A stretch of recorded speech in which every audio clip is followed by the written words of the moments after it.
So, good morning, ladies and gentlemen. Welcome once again to another edition of the New Times program right here on Nice Radio. It's a beautiful Tuesday here in St. Vincent and the Grenadines, and wherever you are listening to us on Nice Radio, or wherever you are in the world, locally, regionally, or internationally, who are also listening to us and viewing and following on our social media platform, the New Democratic Party, we welcome you to the New Times program. Special guest here with us today in the studio. But just before I introduce our guest here on a Tuesday, I must make mention, I must take this opportunity to remind you, ladies and gentlemen, that the New Democratic Party will be holding a village meeting tonight, 7 o'clock, in the constituency of North Leeward, in the village of Trumaca. Encourage each and every one of you in the constituency, in and around the constituency of North Leeward, and in and around the areas of Trumaca, Coles Hill, Rosebank, Rose Hall. Come on up to Trumaca, right in front of the primary school there, and be a part of the New Democratic Party's village meeting tonight at 7. You would want to be there. You won't want to miss it. Ladies and gentlemen, as always on a Tuesday, we're joined by the chairman of the New Democratic Party, the Honorable Daniel Cummings, and he has a special guest with him in the studio with us here, of course, at Nice Radio. So let me take this opportunity now and let me say good morning, Mr. Chairman, the Honorable Daniel Cummings, and welcome to the program. Thank you very much, Colin. Thank you very much, and good morning to listeners and viewers. I think it's the very first time I'm in the studio In a long time. Since the advent of COVID. I have not been back in studio. But today I have a very, very important guest with me, and I thought it convenient to come in person to the studio so we can share some very deep concerns as it relates to matters fisheries and West Kingstown, Rose Place, Norman's Bay, etc., etc. So good morning to everybody, and looking forward to you participating in our program. All right. I would let you do the honors and introducing our very special guest here in the studio with us, because I think you might do a better introduction than I might. Thank you very much, Colin. Winsbert is the president of the Fisher Folks Corporation in St. Vincent and the Grenadines. It's an umbrella organization that deal with the fisheries unit throughout St. Vincent and the Grenadines. And he is the president of that very important institution. Of course, he hails from West Kingstown. I've known him for very many years. He is a very good speaker and a person who has been involved in the fishing industry himself for quite a few years, and his own share of mishaps with particularly with the boat capsizing, and he almost lost his life. This is when they went to St. Lucia to gain some assistance from St. Lucia for folks, fishery section in particular, coming out of the Lascaux volcano.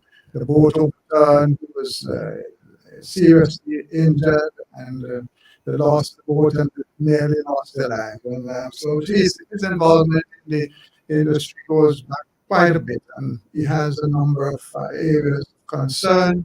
And I thought it would be good for him to get an opportunity to share with us in St. Vincent and the Grenadines and those who are listening from wherever you are, some of the massive failings of this so-called government, particularly in one of what we in the Democratic Party call our pillars of the economy, the fisheries sector. And so with that, I'm very pleased to introduce to you and to our listeners and viewers, Mr. Winsbert Harry, the president of the St. Vincent and Grenadines Fisheries Corp. Okay, then thank you, Mr. Cummings, for this invitation to speak on matters around in the fishing industry. But before I go in, I'd like to give thanks to one of my mentors, which is Robert Pattis Knight. He was my mentor from since I was a little boy. I remember when I was a little boy growing up in Rose Place at that time. Patches used to have we in the watching Martin Luther King and Malcolm X. And when you watching those persons, I pray myself, I like to be a person in that category that I will put myself in a way that I could speak for the voiceless persons. And today I'm here because I've been given the mandate from the fisher folks themselves, mostly the fishers from Grosse Place who being affected really, really hurt and really badly, and speak about broadly surrounding the fishing industry itself as a fisherman, because being the president, yes, but after the presidency, these things have some limit, and my life will have to continue as a fisherman, as Mr. Cummings said about certain mishaps. I had four. And then I want to know, well, it's a blessing from the Most High God first to have me here so I could be the voice of the fishers, because when he wanted a disciple, he went to the fishers, and he get one which was Peter, and think I was selected after I was rescued Mm. to be that person to speak for the fisher folks in St. Vincent and the Grenadines. So thank you for being here this morning. All right. Well, again, gentlemen, it's a pleasure having both of you here on the program today. So clearly, we know exactly what we will be talking about and what we will be discussing today. Obviously, some issues that are affecting the fisher folk in this country. So, Mr. Cummins, again, I want to put it back over to you to set the agenda as to what would be the bulk of our conversation here today. What are some of the biggest challenges? What are fisher folk right now in this country face? Well, thank you very much, Colin. And again, this is special. Good morning to everybody in West Kingstown, my constituency, the constituency with which I am very familiar and very pleased to be representing in Parliament. We in West Kingstown have borne brunt of the attack of the so-called government, particularly the destruction of the thriving fishing industry that we had, particularly in Rose Place, completely destroyed. And with it, the destruction of the livelihood of all of the people who live in Rose Place itself, including the over 100 who lived on the sand on the beach in Rose Place. And these people have been unceremoniously moved into a new location with no provision whatsoever for any form of income. It's all, they made a big song and dance of providing housing accommodation for these people in Lowlands Bay. And I join in commending the type of houses designed and built. But from the beginning, I warned about the transfer without any provision for anything else. And today, all of these people are feeling the pinch. In fact, many of them do not even stay in Lowman's Bay. They roam the streets of Kingstown aimlessly looking for something to do because there's absolutely nothing in Lowman's Bay. But perhaps the most critical thing in all of this, Colin, the Fisher Folk Association and the people of Rose Place asked this rogue government, if you have to move the people out from Rose Place, provide an alternative accommodation for the boats and the fisher folk on the land in from the sea. We went as far as making proposals for one in Edinburgh, which was rejected. They asked that Lomans be used. They said no, that is for something else. Lo and behold, what they have done, instead of making provisions in Lomans, they just ask people to go and spot, create total chaos with no lighting, no proper roads, and absolutely no facilities for health, no toilet, no washroom, no nothing to to be able to land fish, to be able to have sanitary conditions for that goes with that and so forth. And then on top of that, well, I'll leave it up to the specialists in the area to tell us what what happens in Kingstown now, where fishermen are supposed to be pulling up their boats to land fish. I will leave it up to Winsbert to tell us the catastrophe that the port project has created for the fisher folk in Kingstown and in Lowlands Bay. All right, Winsbert. Yes, thank you, Mr. Cummings, once again. Since the port project come on stream, um, the fisher folks of West Kingston and down was very seriously affected without proper compensation and proper relocation. Because when the project come on stream first, the we had over say 65 to 70 fishers from Rose Place. We had about 35 of them living in Rose Place itself. But the approach the project did is that they say it's only 4 or 5 persons who live in Rose Place own boat. So they didn't see a need to build a proper structure for these fisher folks, more than offering some compensation package for the fisher folks. And tell them anyway, you find a beach, pull up your boat. And that was the end of fishing in Rose Place. And what it does do, it creates unemployment for fisher folks from Rose Place who did not own a boat, but they fish out of Rose Place.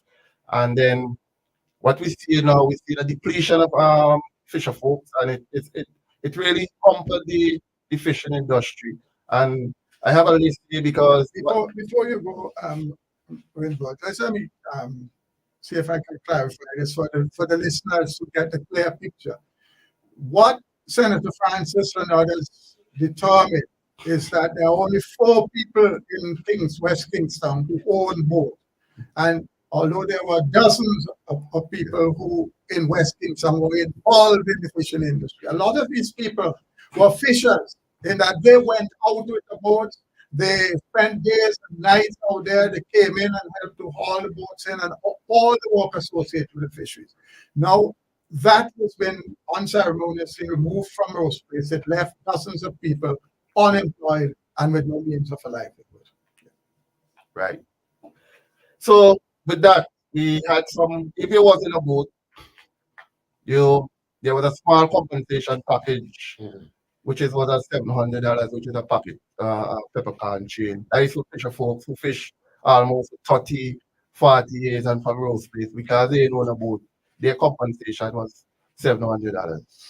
And if you're not in a boat, because I have a list here with about 21 persons who is from Rose Place, that even give $100 in the pocket from the pocket, because at that time you had to be fishing in a boat. But if there are persons that you're from Rose Place, they might be stationary, so you didn't receive that $700 there. And that was really the big catastrophe day. And then moving from when the Goodwill Fishermen's Cooperative put forward a proposal, as Mr. Cummings said, that we wanted to go to Edinburgh, we had a draft plan from the port department where they come back with a plan and say this is how they're going to build something for us in Edinburgh. I have the plan here with me that they present to us. And all of a sudden, the whole thing changed and said, no, we ain't building nothing for the fisher folks. They did us find any beach and pull up the boat. And with this, now, they move the fisher folks then to Lowman's Bay. And it is now a year and 10 months. You have fisher folks in Lowman's Bay without a single washroom, without a single toilet. There is nothing really in Lowman's Bay. And one of the things that the fisher folks was excited about is that when they read in an article that the government saved back some monies, Mr. Cummings, that from the dredging, that they're going to develop Lowman's Bay and fix up shipping bay. And up to today, we had not seen anything from that promise To help the fisher. to help the fisher folks in Lowman's Bay. But Winsbert, you talk about the proposal for Edinburgh. Give our listeners, our viewers, an idea of what the government presented. That's what they wanted to do in Edinburgh for the fisher folks who were moving from a Rose Place. Remembering, of course, that the late John Horn had put in these facilities in Rose Place for the fisher folks, including storage facilities, if quarters, place for the boats to be drawn up and so on. You have the map with what the government proposed. Because can you locate it? Yes. Yes. Okay. I will, I will just have to describe it for our listeners. But on the plan in Edinburgh, I can show them on the camera. yes, yes. The proposal was to lay out a facility in Edinburgh. Now, that facility included a number of things very special. All of the items that the fisher folk would need when the fish come on board, to be able to have sanitary facilities, to be able to have storage facilities, landing facilities, to have security on the compound, all of that. And I will detail it for you. But that is what was presented as an option moving from Rose Place to Edinburgh. Now, the big question is, they refused to allow that to happen in Edinburgh and insisted that you must go to Lomans Bay. But instead of doing similarly to what they proposed for Edinburgh and Lomans Bay, they simply did nothing and allowed fisher folk to go to Lomans Bay and operate in absolute squalor.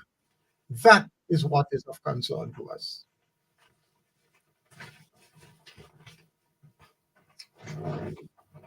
Yeah.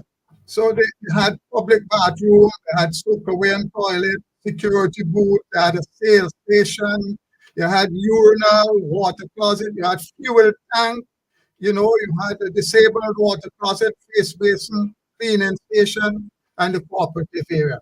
All of this is what the government proposed to put in Edinburgh for the fisher folk. They rejected that and they sent you to Lomans without anything whatsoever. Not really send it to Lomans, and they say any The beach. people found Lomans. Well, any beach is available. Pull up your boat, There you go. and that was really something was not nice, because if you're displacing the fisher folks, then you're supposed to have a good place for the fisher folks. Because what we see is that the port project had two sides. It had the persons and them who was living on the beach, and it had the fisher folks itself. And you now advertising one side of the project, and then you're leaving out the other side of the project. And it's so unfortunate. When you go to Rose Place right now, it's like a ghost town. The fishers is lost right now. They have persons. Describe the conditions down there for us right now. Well, down there, it's bushy. The where the fishers there is really bushy. Fisher folks are building, some building wall, some building boat structures, and some doing anything. Right now, how about this say, Colin? There was 32 spots that was ironed out for the fisher folks in Lomans Bay. We have 70 persons start construction, but only 10 finished. Just for the individual fishers. Just for the individual fishers. Separated, they're not linked in any way. They linked it. This is where fishers bill from the little compensation there, because they had to use their own compensation money and build back something for them cars at least $8,000-7,000, because it's like persons was pay to get out of the industry. It's not really pay to continue within the industry. It's Bribe money. Yeah, it's, let's say, look some money anyway, see a beach, you pull up your boat, then this is how it, because it's only 5 persons from So there was really no consideration or love for the survival of the fisher folk in that community. Clearly. No, there was none at all for the fishers itself from Rose Place, because it was only 5 persons owned boat from Rose Place. But it had at least, as I said before, about 65 of us who is from Rose Place, and persons from the neighboring community who come to Rose Place to fishing was just kicked out. So we are now, these 32, we have about only 6 boats alone operating on a normal day coming out of Lomans Bay. Most of the boats closed down. Some of the persons in them leave the boat in Tokyo, and some persons who take the compensation package who had to go to the closest beach, can't find workman Mhm. to operate these boats. And then you have the fisher folks, they in Lomans, you know, you have man and woman, you have the persons from Great House, Lower Camden Park, come around to Lomans Bay, and you have so many people there Crowded crowded without one single washroom facility. facility. And we know that the fisher folks was promised that from the monies that was sold for the dredging of the sun, that some of the monies will be spent in Lomans Bay to fix up Lomans Bay. Just let's backtrack on that a bit. I want folks to get the picture. Here you have people bringing in their fish in Lowman's Bay, fish for human consumption. And there is no provision of a single public washroom so that people can relieve themselves, they can clean themselves before they go handle the fish. Okay, this is what obtains in St. Vincent and the Grenadines under these people calling themselves a government who profess to be interested in the fishing industry. No provision whatsoever for any public washing facility in an area where fishermen are pulling up their boats and letting off fish. Gentlemen, what would you say are the economic impacts on the personal and day-to-day lives of persons, the fishing community in Rosebank, and the national impact here? Well, for the personal life for the fishers in Rose Place, it has been rough, and it will continue being rough for the fisher folks because they seeing that they are now put on the sideline in terms of employment, in terms of sanitary stuff in Lomans. They're seeing why should I leave to go to Lomans Bay, and there is no encouraged situation for me where I could cleanse myself and rest myself. Nationally, from the fishing side, what I seen coming out of this is the effect it caused on the fishing industry because in Rose Place used to have most of the boat used to go up to the high seas 50, 45 miles from St. Vincent to fish. If you go to the Kingston Fish Market right now, you could hardly see a pound dolphin. You could hardly see kingfish because of that spill off because you have persons going fishing as how they used to go fishing before. And then the help, the natural help from the persons who are in charge in fishing, you don't really see it trickling down to the fisher folks more than you're hearing a lot of promises coming towards the fishing side of things. But you ain't really getting that vibes because what we are seeing is that the industry is in a way nationally within tracking persons to come into the industry. Mhm. And it ain't really set up in a way that investors will really look to invest because they have something as well to call it, and Mr. Cummings. They're talking about I know we're speaking about Loman, but you're talking about the fleet expansion program that is promoted in the length and breadth of St. Vincent and the Grenadines. And the fleet expansion program is like it's still in pamper stage. Hmm. It ain't moving because the amount of fisher folks who going to try to access this loan from the Kingston Credit Union and they being turned back. Well, you have to get a lot of these documents is at 8%. When somebody going for help, Mr. Cummings, and you have 8% to pay back. It really tell you and then if the fisher folks in Rose Place been say, well, find a beach, and then how could someone Colin invest in a longer boat when there is no way to put these boats, no way to maintenance, no way to do anything with these boats. So I think the fleet expansion program really need to re-strategize and rethink because one elder fisherman tell me before I get in. He say, Brother Harry, the fishing industry used to have a lot of hopes. But now you see the fishing industry, lack of fresh hopes. Hmm. So I asked him, what do you mean by that? Because he said the hopes the fishing industry used to be alive. But Right. since fresh hopes come around, you see the industry ain't moving, it's just going further down in a hole. All right. We'd love to hear from our listeners and our viewers on this issue here this morning. I think we already have a caller.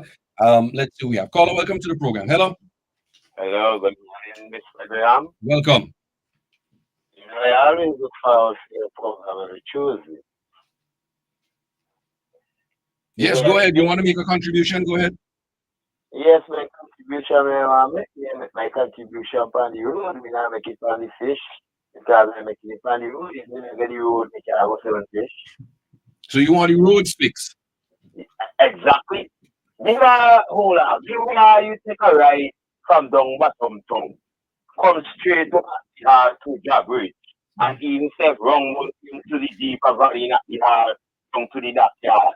And you will see the constitution of how the road is in the hall.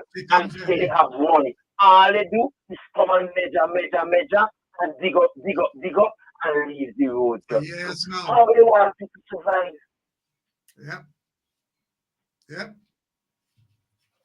Me na in that election a come down with the way things have come fix road and election coming. It would appear. It would appear. Me na want that. And because they can give me an election this in my hand and me must go vote you because if that is a road, give me must vote you. So maybe put you for 5 years. You must suffer again. But I That's how put they do. you for there for 5 years back. For the pain. I put you there for 5 years, but instead of you make me feel happy, you making me feel sad. Because other country would they remember now, going back to something else different than that. Now they tell me the negative growth of Vincent. Hmm. The negative growth of the other Caribbean islands above we know. We did zero. No. Yep. We did zero. And they will laugh, the people and the laugh and think zero is something. Zero is nothing to us. Because when they do check it out, we have nothing. All The right. rich man ain't come to call and go with it. All We right. have nothing. Thank you, my brother. We have another caller coming in. Yeah, All right. it's not happy. All right. Cool. Let's take another call. Let's see who we have on the line. Caller, good day. Welcome to the program. Good day, Colin. Welcome, Mr. Cummings, and good day, my future folks, brother. Mr. Harry. Good day, my brother. My brother Harry.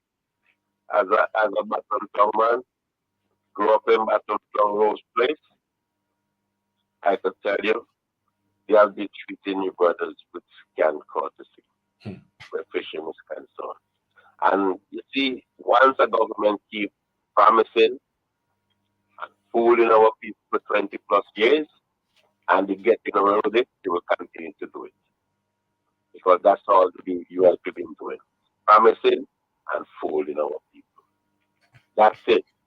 But this morning, as I go through social media, I see we have tourism as the best thing to grow into the economy. And I see a brother was showing the whole walk out at Fair Beach. Mm-hmm. And it's reprehensible to see that you want people, tourists to go and, if a boat is going to stay in our harbor for 3-4 hours, sometimes we will use that occasion to go and maybe get a quick sea bath because it's enough. And when I watch the boardwalk, I want to know how all these voices would be yapping about the ULP. And I could call the name, but I won't do it. But I'm going to single out the area representative, Mr. Camelo Gonzalez. You need to do something about that boardwalk. If you can't even get the little things right, no wonder the How whole could you? country is sinking. And this is the thing that they keep getting away with. They think they could always come and just fling some cement up, pay, tell the Vincent and people, promising them something coming. But why are you building if you cannot maintain what you built before? Mhm. That is a main thing about development. You're supposed to maintain what you have. Absolutely. Absolutely. Wow, it's just a game plan in which you could be able to fleece the taxpayers. Hmm?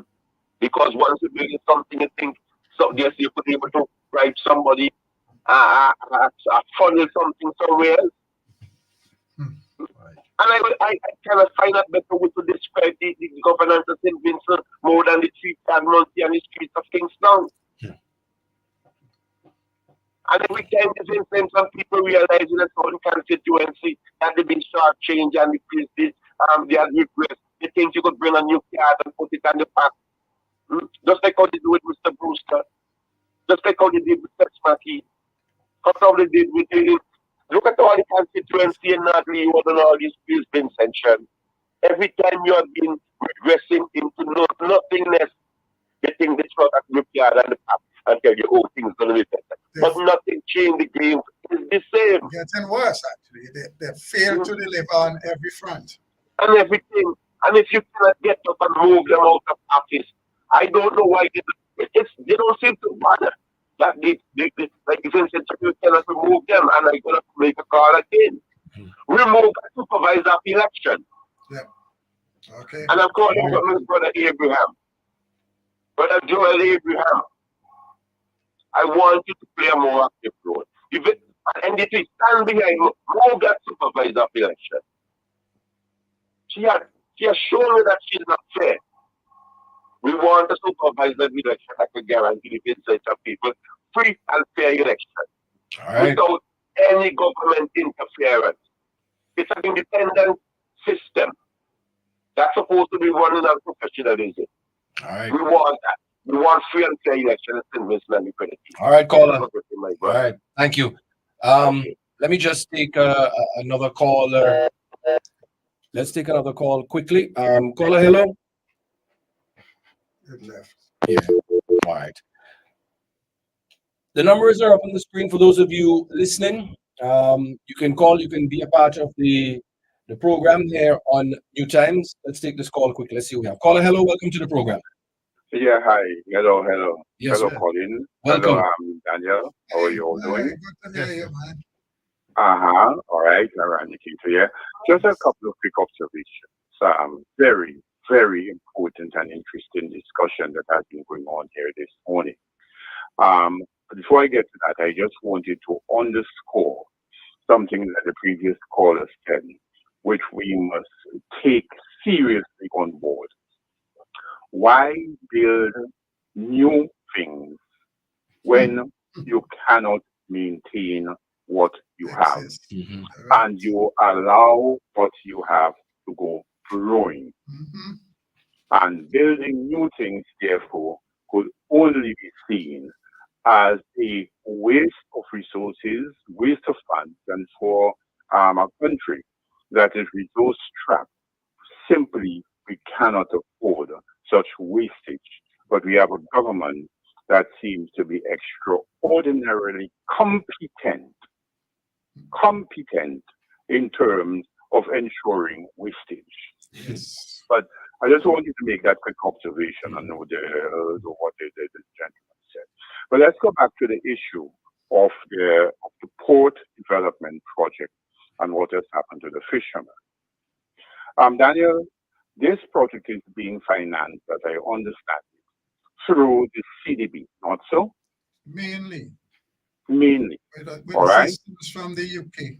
And using funds provided from the UK under a special arrangement. Correct. All right. Okay.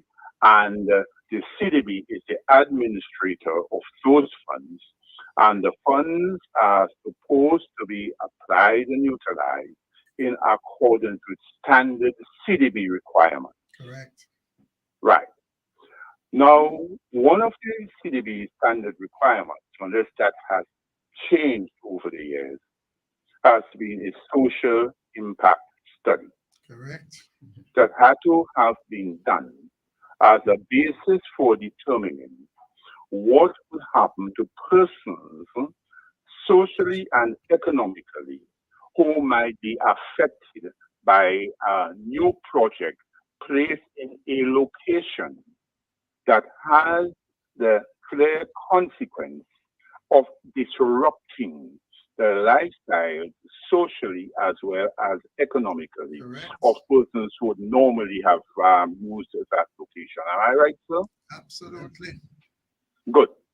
One would assume, therefore, that for this project to proceed, that such a social impact study was done. Yes, it Am I right, was. sir? Yes, it was. Good. And the social impact study would have pointed out amelioration measures, in other words, things that the borrower, the government must undertake to do, commit itself to do. And I stress the word commit, to do, to ensure that those persons who are disrupted by the project are placed in a better, but certainly no worse position than they were in prior to the commencement of the project. Am I still Absolutely. on target, sir? Absolutely. Good. Now, when I hear what is being discussed here this morning, it is evident that whatever the findings and the comments of the social impact study, that it has been totally and completely ignored and disregarded. Yeah, that's true. Okay? Good. Doesn't this mean, Daniel, from your experience and from my experience, that the government is in violation of the terms of the agreement? Absolutely. Okay? Absolutely. Good. Now, aren't there remedies built in for when the government violates such critical aspects of this agreement that has such a deleterious and negative impact on the lives of people, right? That there are remedies that can be undertaken to address that? Uh, Again, totally. Good, right. You see where I'm going? Yes, indeed. Yes, indeed. Good. Now, the government has violated the terms and conditions of the money under which they receive the money. Correct. That's one thing. But even more critical than that, is the disruption and the displacement and the conditions under which the people who had been there previously now find themselves in a much worse position than they were before. Yes. Okay? Has nothing to do with any politics and purely talking here development and Correct. project development and how the development process proceeds. And these requirements from the Caribbean Development Bank are not intended to be a burden, but it's a simple mechanism for safeguarding the well-being of the people who should benefit from the project. Absolutely. That's what it is about. Absolutely. Yeah. Absolutely. Yeah. So the question now arises, and this is something that um, careful attention need to be paid because very often we have a tendency to see these things, comment on them, point them out, lament them, shed tears over them. We get some fancy talk from a man called Gonzalez about all these things, how he's the best talker in the world.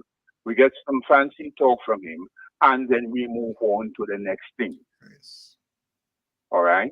Yes. Can we and should we allow that to happen in this instance? Is the Absolutely. question that Absolutely. I am asking. Absolutely not. And Randy, if we just take one segment of this Mhm, as a classic example, mhm, when they handed over the houses, remember mhm, these people were living on the sand in mhm, Rose Place. When they mhm, handed over the houses, I praise mhm, them and recognize that they have certainly enhanced the housing stock for those people. mhm, But mhm, I warned them then that that mhm, is only one of the components. On the way in Rose Place, there was Mm. livelihood opportunity for these people Mhm. through Mhm. fishing, through small shop, Mhm. through Mhm. selling the arts and crafts.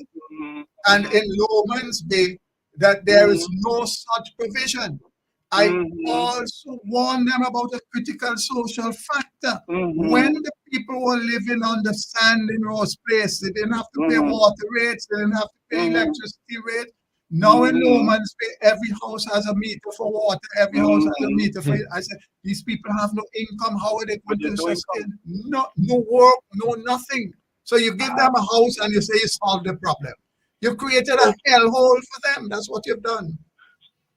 So, Daniel, what we have ended up with, right? And I'll go back to the point that I'm making about development. What we have ended up with is the government, right? Um, paying out substantial money for some kind of fancy structure on the foreshore.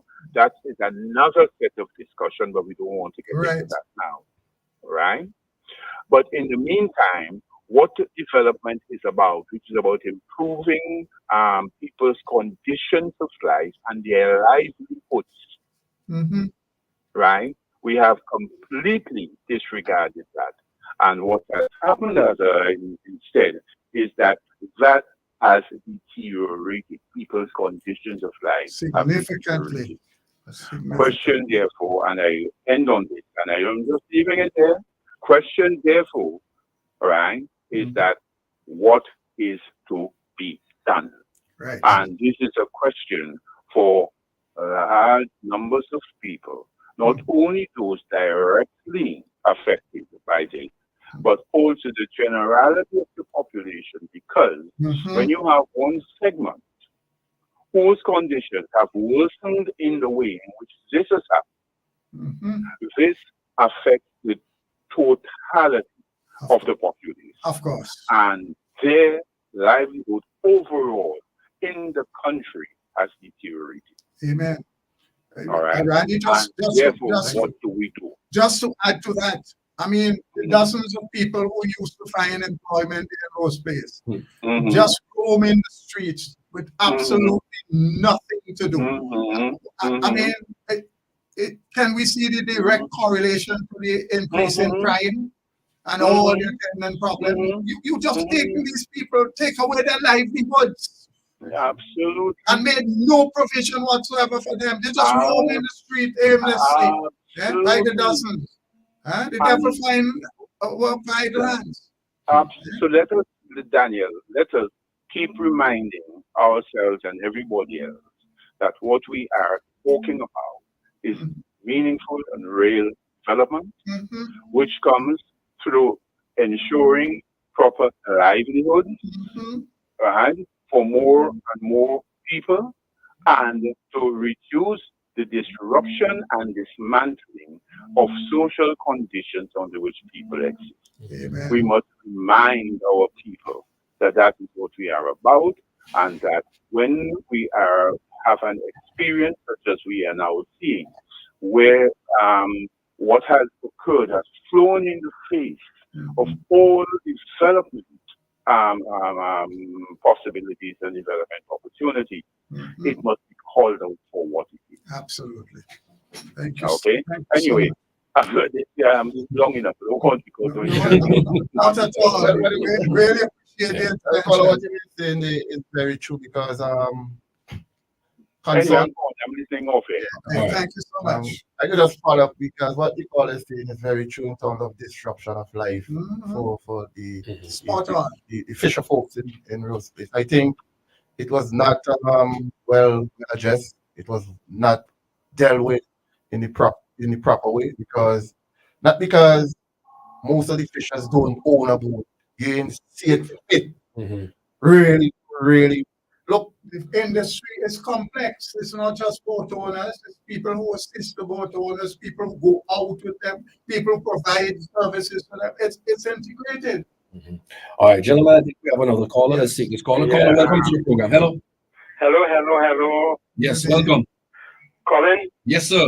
Yes, good morning, Waterman. Hey, good day, good to hear you, sir. Yeah, good morning, Mr. Fisherman. Morning, morning, my brother. Um, when you started that program this morning and I started listening, I said, no wonder that we have a scarcity of fish because where I'm living out here, we used to have fish coming up very often.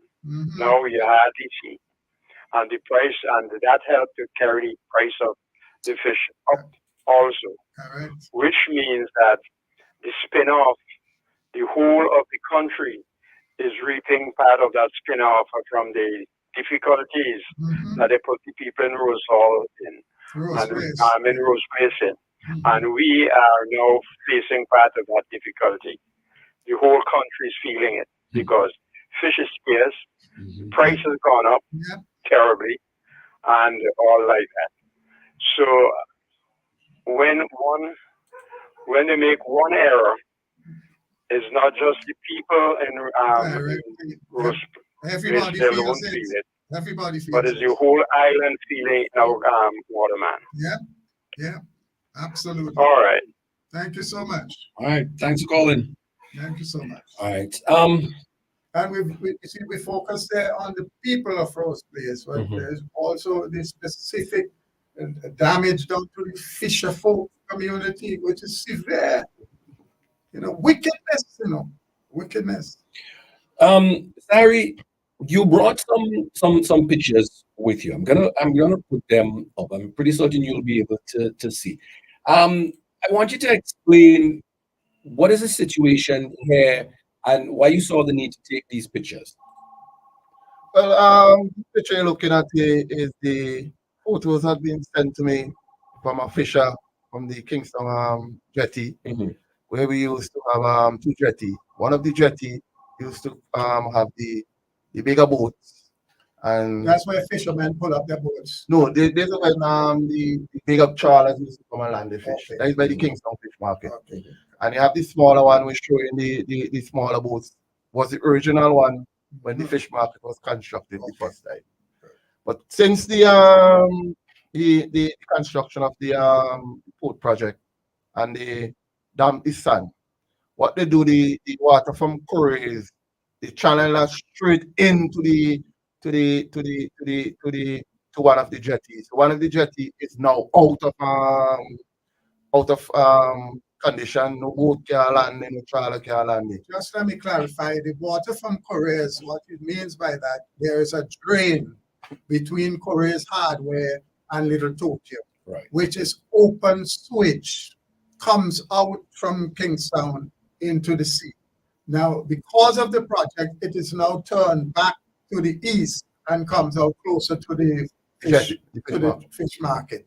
So that stagnant, stinking sewage, because that's what it is, sewage, is right there where the fishermen are supposed to pull up their imagine, you can go there now and see the stench that's coming from it in the dry season. That's even worse because there's no flushing mechanism. What you're seeing there in the picture is raw sewage sitting there right where the boats are supposed to pull up.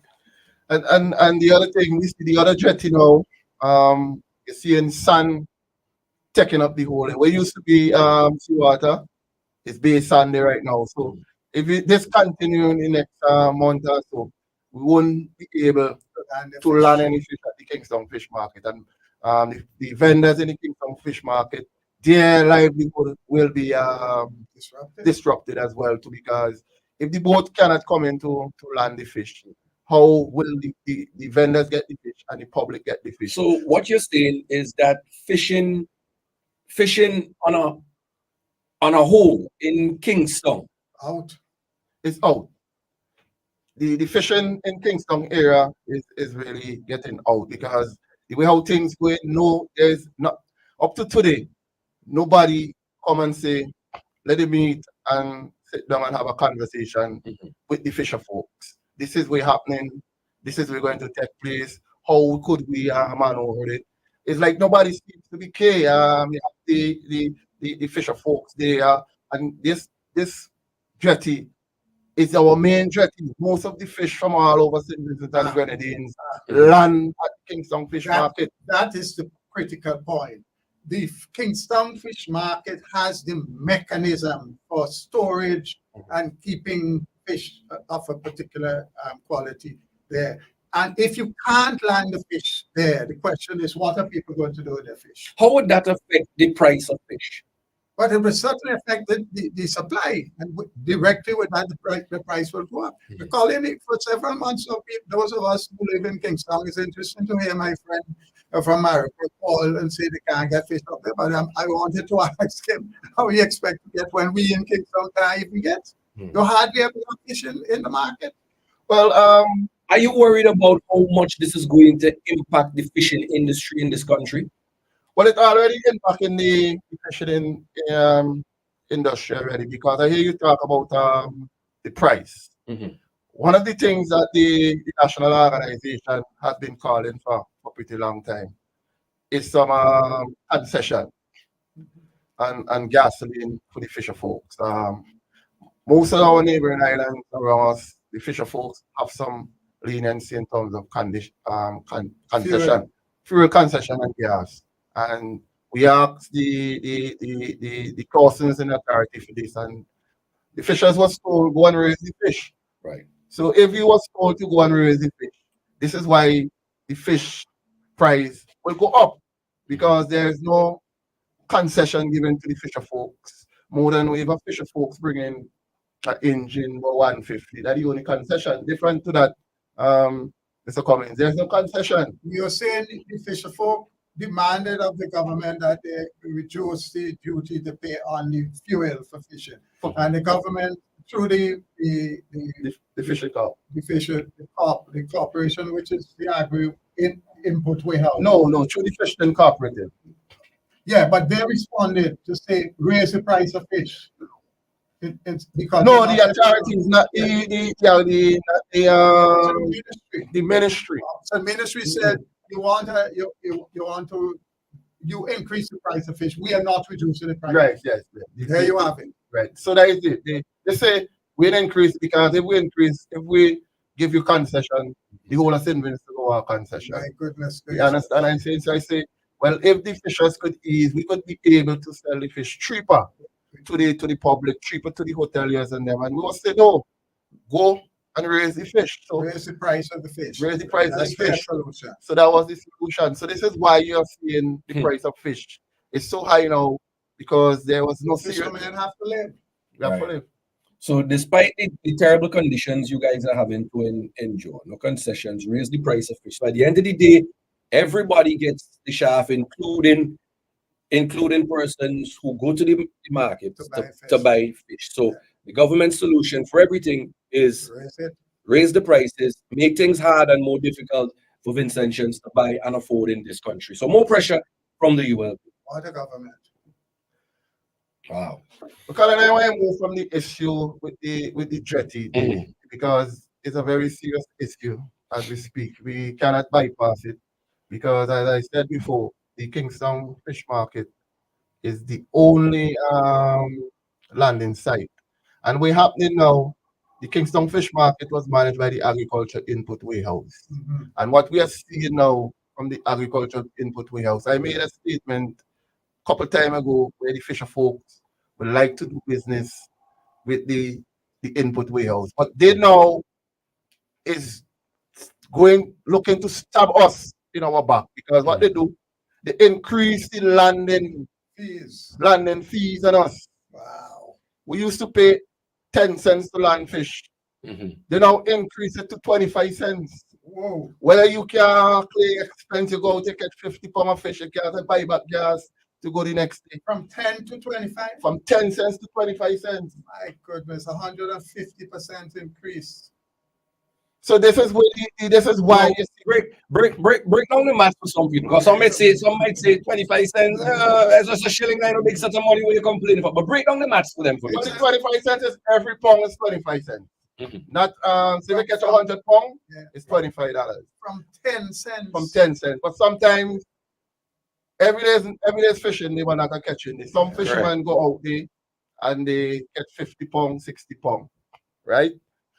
We the fisher folks wanted to be reasonable when we asked Input Warehouse, well, We know the building have to maintain and bills to pay. We would like to pay, continue paying the 10 cents for fish under £100.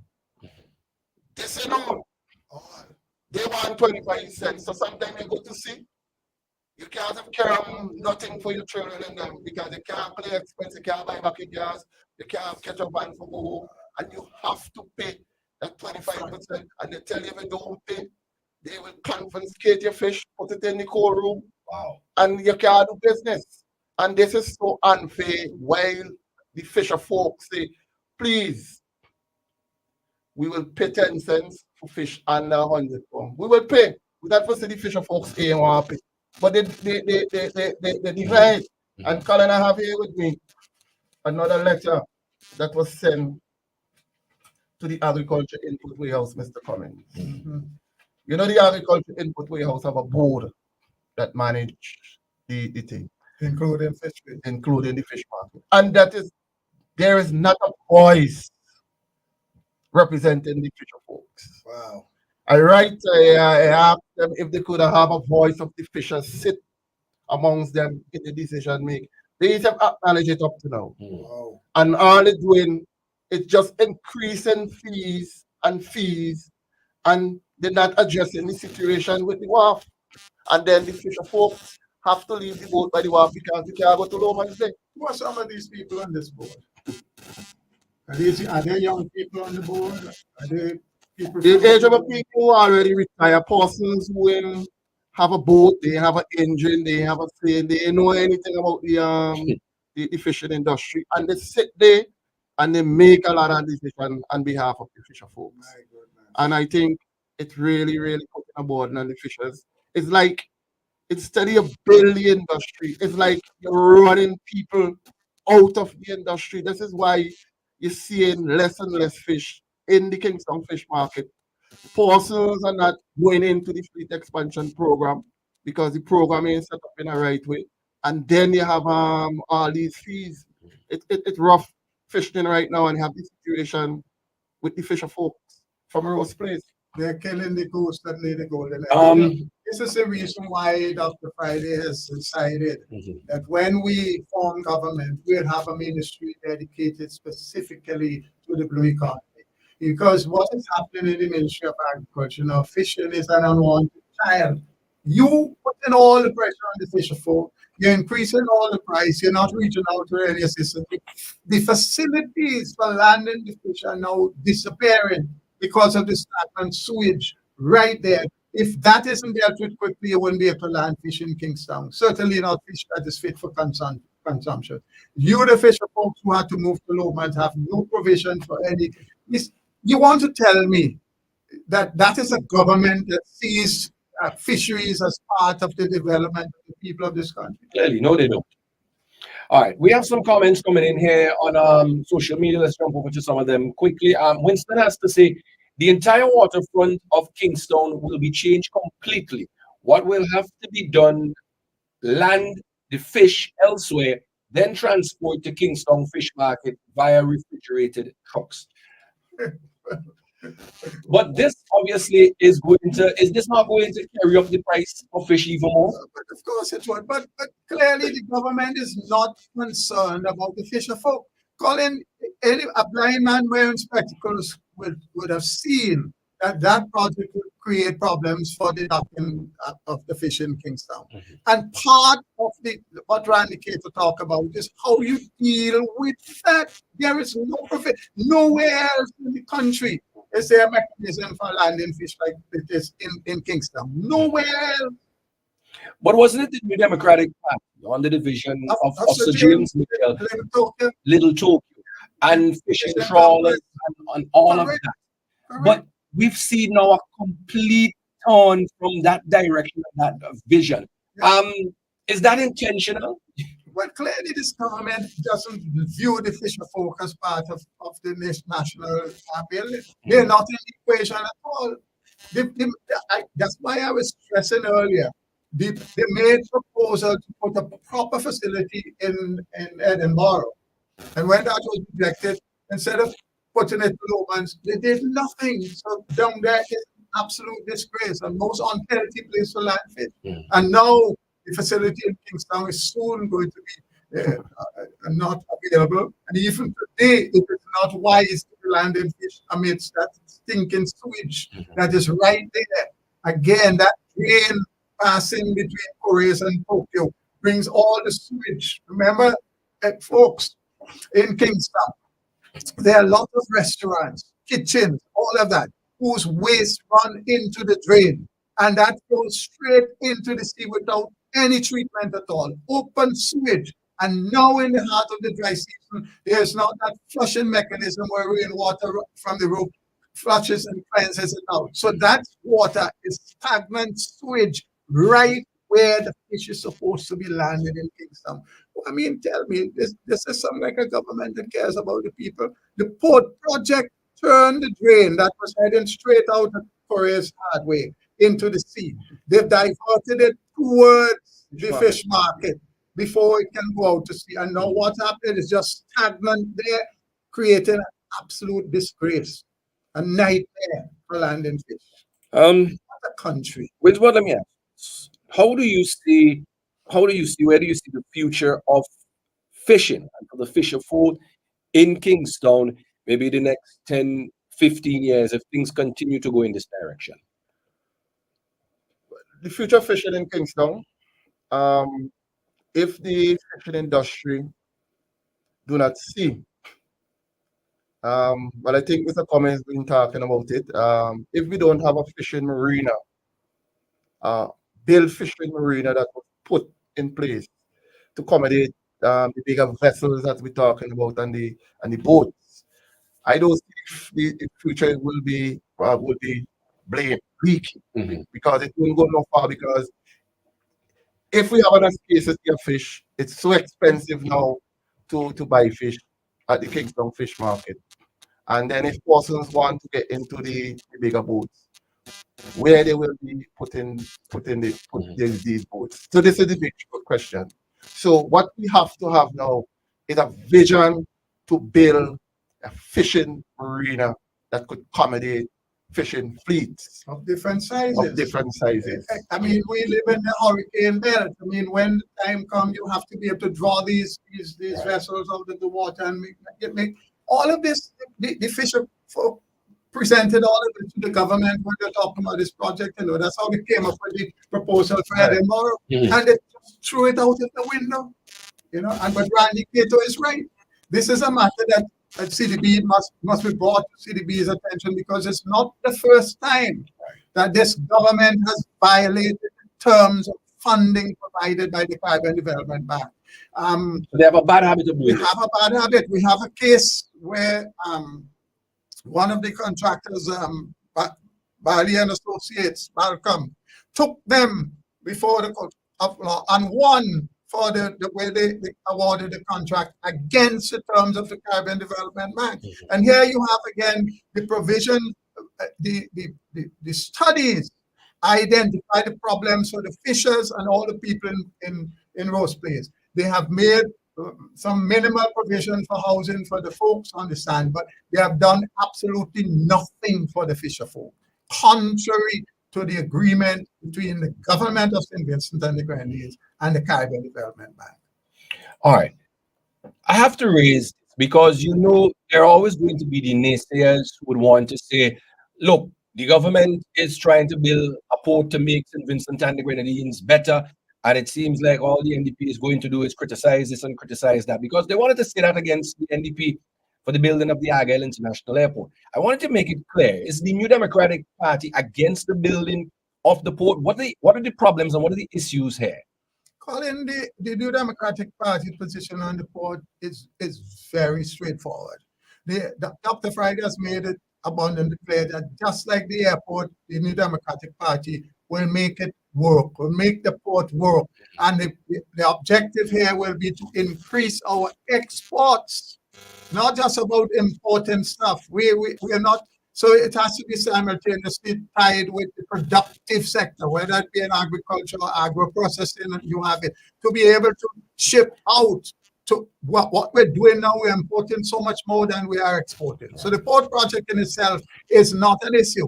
How it is being handled, how it is affecting the lives of the people, particularly the people of West Kingston, and even more specifically in Rose Place, is what is of a problem. The fisher folk and the folks who live in Rose Place have been negatively impacted, and they have not addressed the concerns. All right. That takes us up to 12 o'clock here in St. Vincent and the Grenadines. Ladies and gentlemen, I think it's a good time for us to take the commercial break. And of course, when we come back, we will come back with more here on the New Times program with the Honorable Daniel Cummings and Winsbert Harry, who is the president of the Fisher Folks Association here in St. Vincent and the Grenadines. And we will be discussing so much more. But for now, we will take the commercial break and we will be right back here on the New Times program. So stay with us. Bonadies Supermarket in Kingstown, serving the nation with quality service and excellent prices. At Bonadies Supermarket number 2, located at Upper Middle Street, we are proud to serve you. We are second to none. Call us at 457-1616. We at Bonadies Supermarket number 2 will always be here for you. Bonadies Supermarket, serving the nation with quality service and excellent prices. General Hardware still has the best prices on steel, lumber, and plywood. So go on, compare prices. And if by chance you find a better price, no stress. Just talk to the General, and they will beat that price plus give you special priority delivery. Yes, General Hardware offers free island-wide delivery on most purchases, so you never have to worry about getting your goods on site on time. Plus, shopping at General Hardware is a pleasant experience with friendly, knowledgeable staff always ready to serve. What more could you wish for, huh? So come to General Hardware for proper service, lowest prices, free delivery, and see why nobody beats the General. Nobody. So let's pay on you an easy way to pay. So let's pay. So let's pay. You asked for it and you got it. A quicker way to pay your bills online. It's fast, secure, and easy to use. No registration, no additional fees. Flow. It's now offering FastPay, an online service that allows you to sell your bills in less than 2 minutes. Need a receipt? FastPay will send it to your email immediately. Use FastPay now for convenience, safety, and efficiency at discoverflow.co/FastPay. So let's pay. 2 minutes and you're on your way. So let's pay. So let's pay. Flow is keeping you connected. There are many cleaning companies, but there is only one company that cleans, and that is Vinci. So you don't have to wait for a season. Cleanliness is enough of a reason. Just finish building your dream home and wish to move it, then Vinci is for you. Do you have oil microwave that carries parts? New tiles just laid on hold to remove tile grout, cement, or paint? Vinci is for you. Shampooing of chair sets, mattress, carpet, house cleaning. Vinci is for you.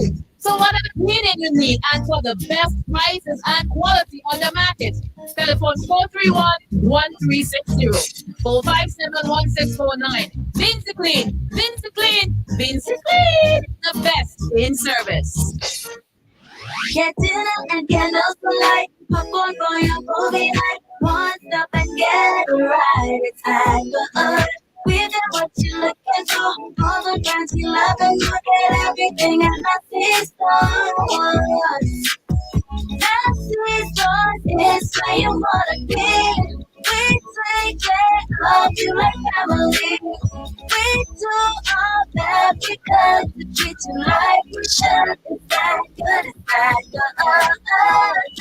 That good. When you shop at Massy Stores.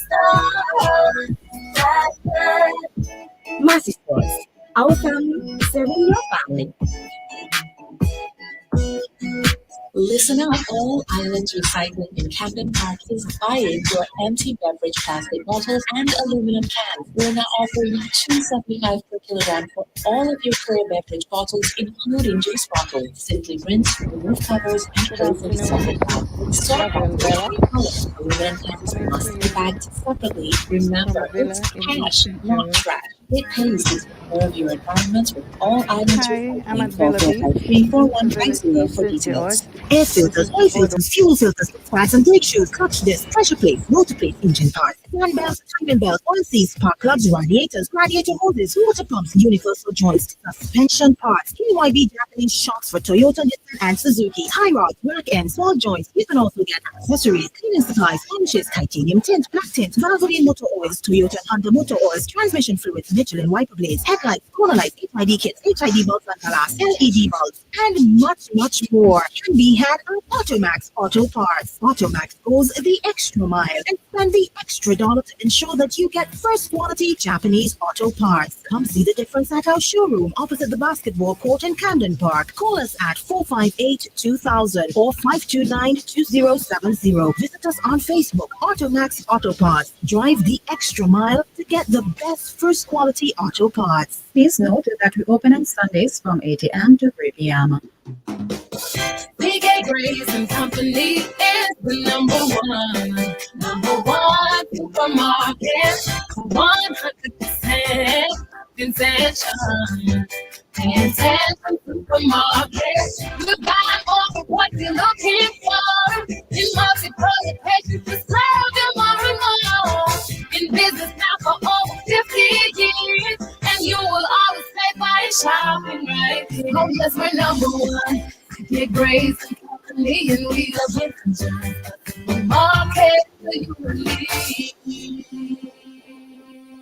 I pass by there. If you see he play rat and cockroach, mosquito fighting one another to come in your ears, and the amount of what I see, I had to wonder if them in the wood would know what they can believe. I said, bye, I'll flick.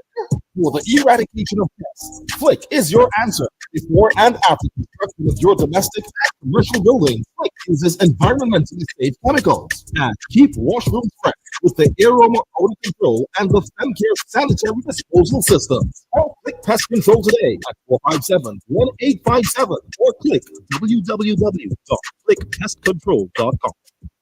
Memorial Funeral Home is dedicated to meeting the needs of our customers. We go above and beyond to ensure satisfaction and convenience. And that is why we are extending our services to the diaspora, working with Caribbean Funeral Home in New York. Burial packages can now be completed in New York to cover burials in St. Vincent. And likewise, packages can be made in St. Vincent to cover burials in New York.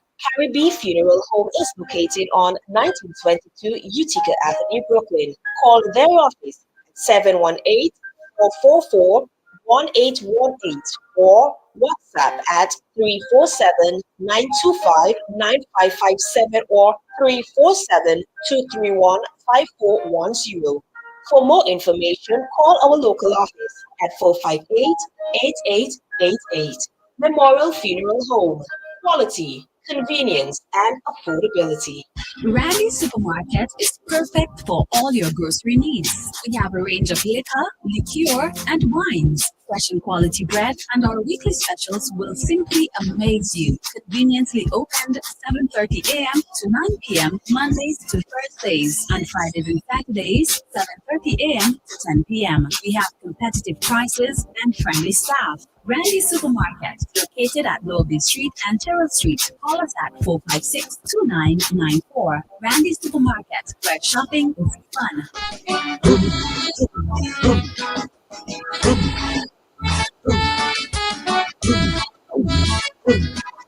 The Lord is my light and my salvation.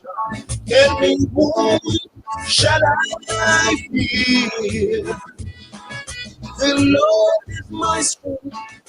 His strength. All right, ladies and gentlemen, welcome back to the New Times program. For those of you listening, and of course, those of you viewing, we welcome you back to the program. In the studios with me, we have the chairman of the New Democratic Party, the Honorable Daniel Cummings, and also we have the president of the St. Vincent and the Grenadines.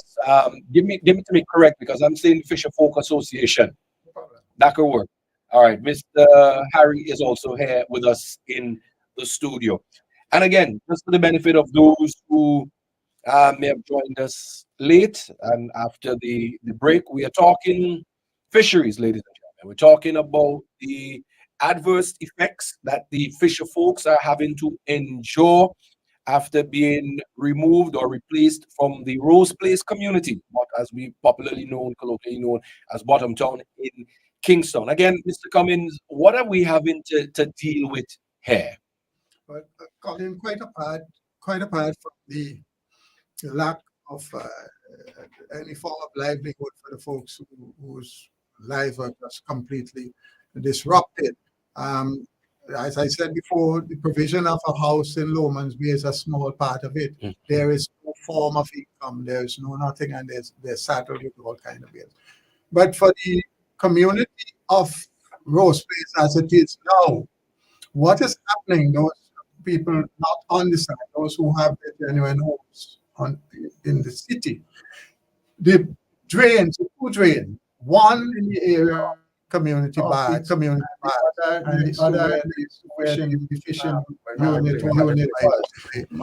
by yes, by the line. Both of those lines are regularly blocked, so that all of the waste water is backing up, creating a problem of smell, mosquitoes, and all the attendant health issues. Nobody seems to consider what the impact of backing up that amount of sewage in the open in Rose Place is having on the quality of life of the people of Rose Place. It's as if they're not important anymore. The project is not priority. Stop the wastewater from going through. Whatever happens to wastewater is a problem. That's what they have come to now.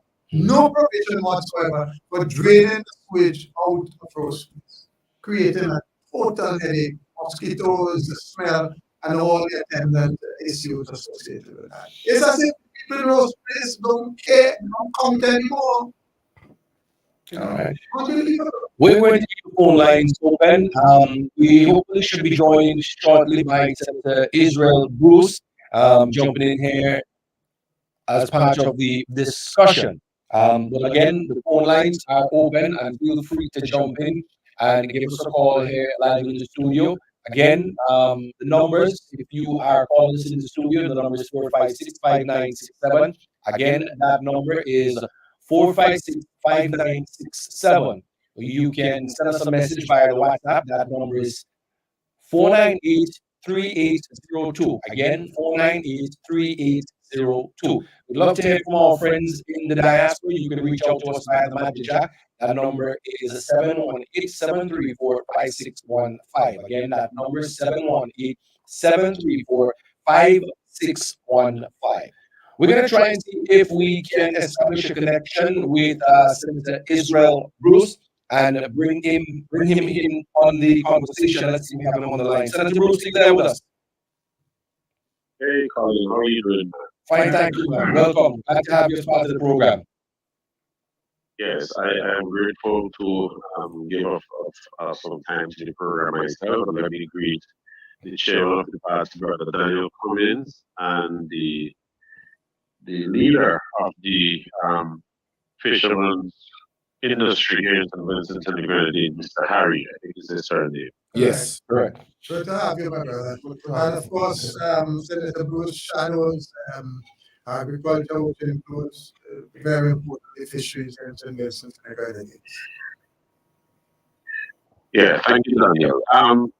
Let me also say a pleasant good afternoon, I think it is, to the listeners and viewers across the Vincent and the Grenadines and the intention that has from, in particular, the people of the constituency of South Central Windward who do not fish for a living, but of course, having got involved, continuously involving themselves in agriculture, they then use their agricultural dollar to come to Kingston. Those who are dictated and determined to by the medical practitioners that they should eat fish as their sole source of protein and of course meat for their survival, to keep good health. So it reminds me of the exchange I heard Colin, between yourself and Chairman Cummings about the interlink between the fishing industry and the several other industries and personalities who are involved in life and livelihood here in St. Vincent and the Grenadines. Before I delve deeper into the conversation that my good friend Mr. Harry is engaging in here today, I just want to do something very quickly from the constituency level. Not too long ago, I got a call from a constituent in the community of Greg's, where the complaint surrounds the fact that the constituent relied on an existing building where the old Greg's government school is currently standing. And there was what was attached to the larger building, which used to be the principal's office. I think that's what it was. And the young lady depended on that to do, little things to make ends meet. Sometime in the course of a few hours ago, the small structure was knocked to the ground. So it depends on the survival, eh? It was knocked to the ground. I asked her to explain to me what has happened, how is it happening, or who's responsible. And she reported to me that another constituent took the authority to knock the structure to the ground. And when she inquired, in fact, she went as far as to the police station in Bible to deal with the matter, and then to a senior person within the police force. And when questions were raised, the person who took responsibility to knocking down the structure intimated that he was given the authority from a certain politician. I am not calling any name. I am leaving it as that. I am waiting to hear how this matter develops and unfolds because I can't believe that I don't wish to accept that a politician who does not manage the Ministry of Works has that necessary authority to give permission to somebody else to knock down a structure, which essentially is government structure, even though it is not being used by government. I don't want to more on it. I told the young lady to try to add some volume to her voice and to bring some resolution to this. I mean, I don't know how much of a resolution because the structure is already on the ground. She sent me some photographs. I know that the structure is knocked flat to the ground. I presume to put up a makeshift structure for some event that may be upcoming. I don't know how we decide who must survive and who must die. I don't know how we make those kind of decisions, but it aches me because here is a young person, a young woman who is seeking to find a positive way to at least make life and work for herself, finds herself in a situation where this structure that she relied on to carry on her small business as a young person, that she's not denied of that possibility. I don't know what we expect of her to do now to make ends meet. But I will investigate it further and I will speak to it in greater detail on another occasion. Um, Brother Daniel and Brother Harry and Colin, my dear friend, I got a chance to listen to some of the discussions with regards to what was happening or what is happening to fisher folks in St. Vincent and the Grenadines by and large, and in particular the fisher folks who are in the Lowmans Bay area, of course, quite close to the heart of the MP for West Kingston. But every time I choose to speak on these matters, Chairman Cummings, I always preface it by what the people who are responsible, what they had to say. And for that reason, I'll remind listeners and viewers what the Minister of Finance said when he delivered the 2024 budgetary speech as Minister of Finance. On page 7 of his budget address, under the rubric Agriculture, Forestry and Fisheries, as an enabling sector, he said, the farmers and fishers of St. Vincent and the Grenadines have endured a 3-year barrage of negative challenges: the volcano, the pandemic, and the drought. The mere survival seems like success. Full stop. Full stop. I want us to dwell on that statement just for a short while. I'm going to read it again for persons to take it. The farmers and fishers of St. Vincent and the Grenadines have endured a 3-year barrage of negative challenges. The volcano, the pandemic, and the drought made mere survival seem like success. This is a very heavy statement by the Honorable Minister. He's admitting that the farmers and fisher folks of St. Vincent and the Grenadines really had a horrible 3 years 2021, 2022, 2023. And then he went on to say the mere fact that they simply survived, it looks like a success story. So he's admitting that there was no success in those 3 years for farmers and fisher folks, but that they had 3 horrible years. Important to note. And then, under this subsector of fisheries on page 10 of his speech, he said, and I quote, this year, budget 2024 allocates an additional $750,000 from the money earned from the dredging activity.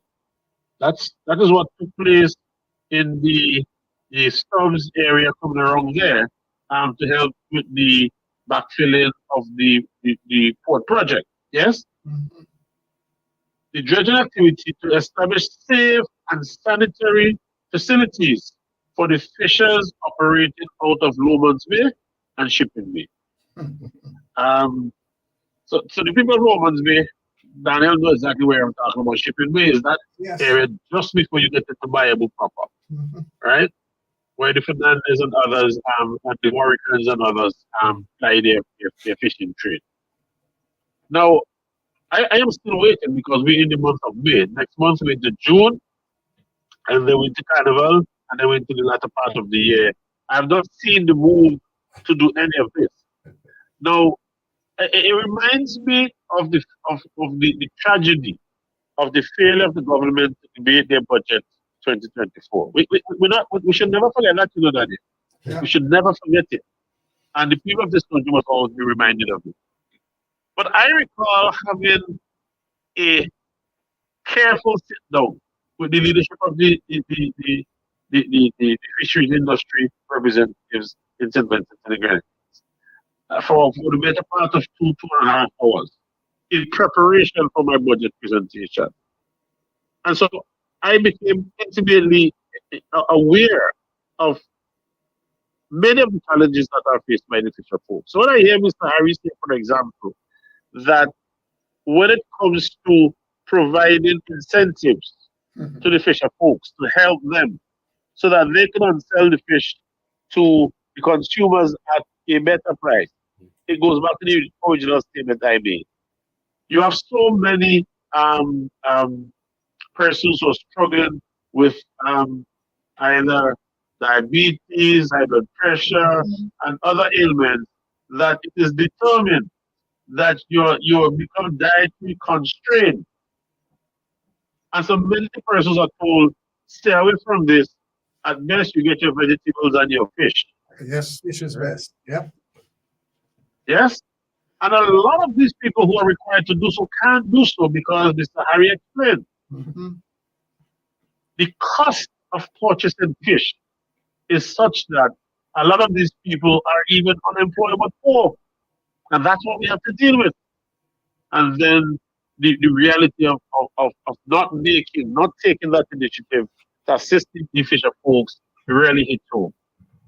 And Harry will tell you that Grenada, I think St. Lucia also, and possibly Dominica, I can't be precise on this one, but they have incentives programs in place for their fishermen.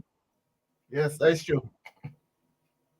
I think it's St. Lucia that has a rebate program that as you purchase X amount of fuel, you would submit those bills to whatever the authority is, and you get back a certain percentage of the monies that you spend to purchase fuel to go out there and ply your fishing trade. And I'm sure Harry has the hardcore detail facts on this. But other countries in the region have been reaching out and making sure that they come to the assistance of their fishermen. What we have been doing in St. Vincent is excellent. I was properly amazed. Well, exactly. So when I heard Harry spoke about the 150%, because people have to get it in those start terms, is 150% increase in what they ask you to pay from your land. Yes, in one go. You see, the question has to be that begs my dear friends and listeners, what cost has dramatically changed at the Kingston Fish Market that warrants a 150% increase on the request on the fisher folks for whatever the land? What necessitates that? And you can't treat governance in an arbitrary way. And it can't If be you the are repairs of going the to facility. Sorry, could you say that again? I was saying, and it can't be the excuses for repairs for the facility. Well, we have not seen any repairs in quite a while, so certainly it is not that. And if you're going to be saying to the people, we're going to take an extra 150% from you in terms of what you pay to us for landing each pound of fish. Now, the principle of there being no taxation without representation, it stands the good old time. Absolutely. So that if you are going to increase the taxation, because it amounts to a taxation on these people in a sense, you must make representation to them as to why is it you're asking for this increase. Look, in Dominica, the water authority in Dominica just increased the rates on the consumers in Dominica. But the chairman of the board, you know what he said to the Dominican people? This increase is not because we want to have money in the bank of the corporation. The increase is simply to allow us to deliver the services to you as consumers. Because what we don't want is when there's a broken line and we don't have the resources to send staff and to buy the material to fix that line, and you can't have access to clean and proper drinking water. So he was explaining to the people that we are going to increase, but that is additional taxation on you. But I am making representation to you as to why we are asking you to sacrifice a bit for now. And he said, once we bring things to parity, we will in turn reduce it back and we'll come back to you, the people. Why is it just a stone throw away in Dominica that the people of Dominica is entitled to that level of governance and political representation? But right here in St. Vincent and the Grenadines, the Vincentian people seemingly don't qualify for such representation. I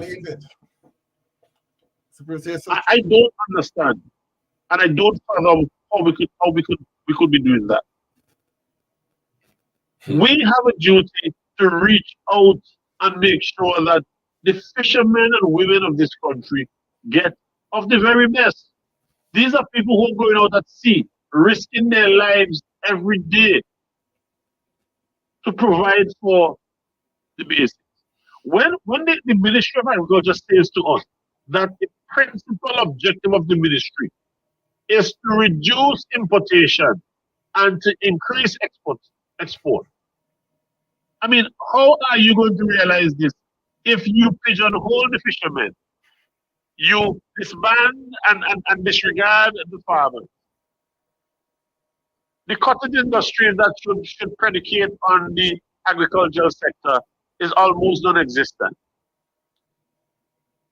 You hear my good friend Major and I and others in the party talk about a soft fruit industry, the use of the sour subs and the papaya, the hybrid papaya and pigeon peas and so forth and so on, golden apples and plum rose and so forth and so on, to help one to buttress that export, to create employment, to drive local entrepreneurship, and overall to give an impetus to the Vincentian economy.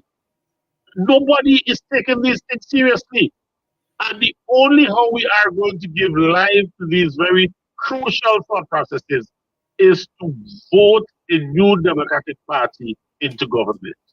The only how the fishermen of this country are going to get real assistance. Daniel, you remember about 3 years ago when we had the issue with the trawlers and the violations and so forth. And then the trawlers pulled out and went into sub-Saharan Africa in that region. I said in Parliament, let us know this day, think about creating a thinking fund that would put resources in for the next 4 or 5 years away. Whilst we're doing that, let us provide scholarship for young people to go off to train, Correct. some captains and deckhands and so forth. So I said in 5, 6, 8 years time, we should be able to have, sorry, 4 solid vessels out there that can spend a month or 2 at sea. The catch and process, when you reach back, you have produce mark made in St. Vincent and the Grenadines, ready for export and for local consumption. People laugh me to scorn they laugh me to scorn in the parliament as if I didn't know what I was talking about. 2024, you know what they're talking about? Solidarity fleet expansion We ain't going to nowhere. Alma. Talking. The same That's thing. what they're We ain't going nowhere. They create acronyms and slogans. I think that is the best that they're good. That's their number one skill. Meaningless slogans. Yep. Yep. But we cannot continue. We cannot. We simply, Colin, and to all listeners, and my friend Mr. Harry, we simply cannot.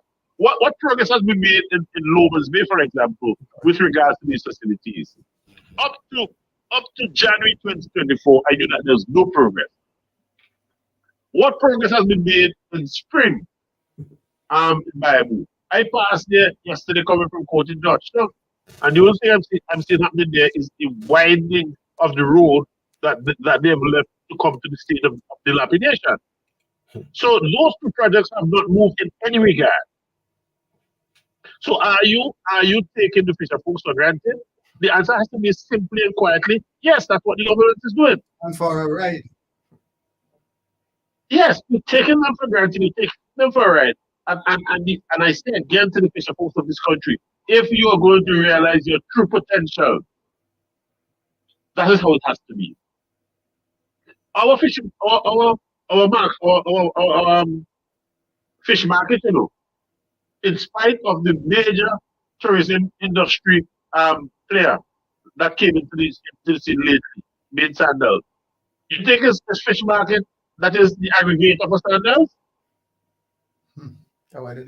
So you'd imagine you allow the various fishermen cooperatives to catch their fish, sell their fish at best to the fish market, and the fish market operates as the aggregator and sell to sandals, for example. No. Not so. You'd imagine that 4 years ago, 3 years ago, when you engaged in negotiations with sandals or the likes of sandals, you would know that they're not going to be seeing 20, 30 farmers coming with a couple of tomatoes to purchase from them, that they're going to deal with an aggregator. So Did you encourage farmers? Did you encourage farmers to set up cooperatives so that you could have a cooperative function as an aggregator to on-sell to sandals so that the farmers will have the true benefit? No, sir. Not so. It is people who came here and got orgasm from St. Stones are now the ones who now function as aggregators. They're now the middle people. Imagine and that. the true Vincentian farmers who till the soil and who struggle for years.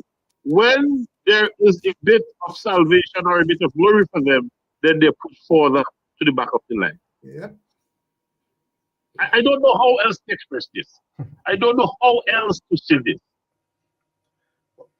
But the farmers in North Leeward, tonight, I know that you would hear from the New Democratic Party. And the message of hope will be very clear to the people of North Leeward. That you've made in the last election few minor errors. One of them is that you gave too many votes to the European candidate.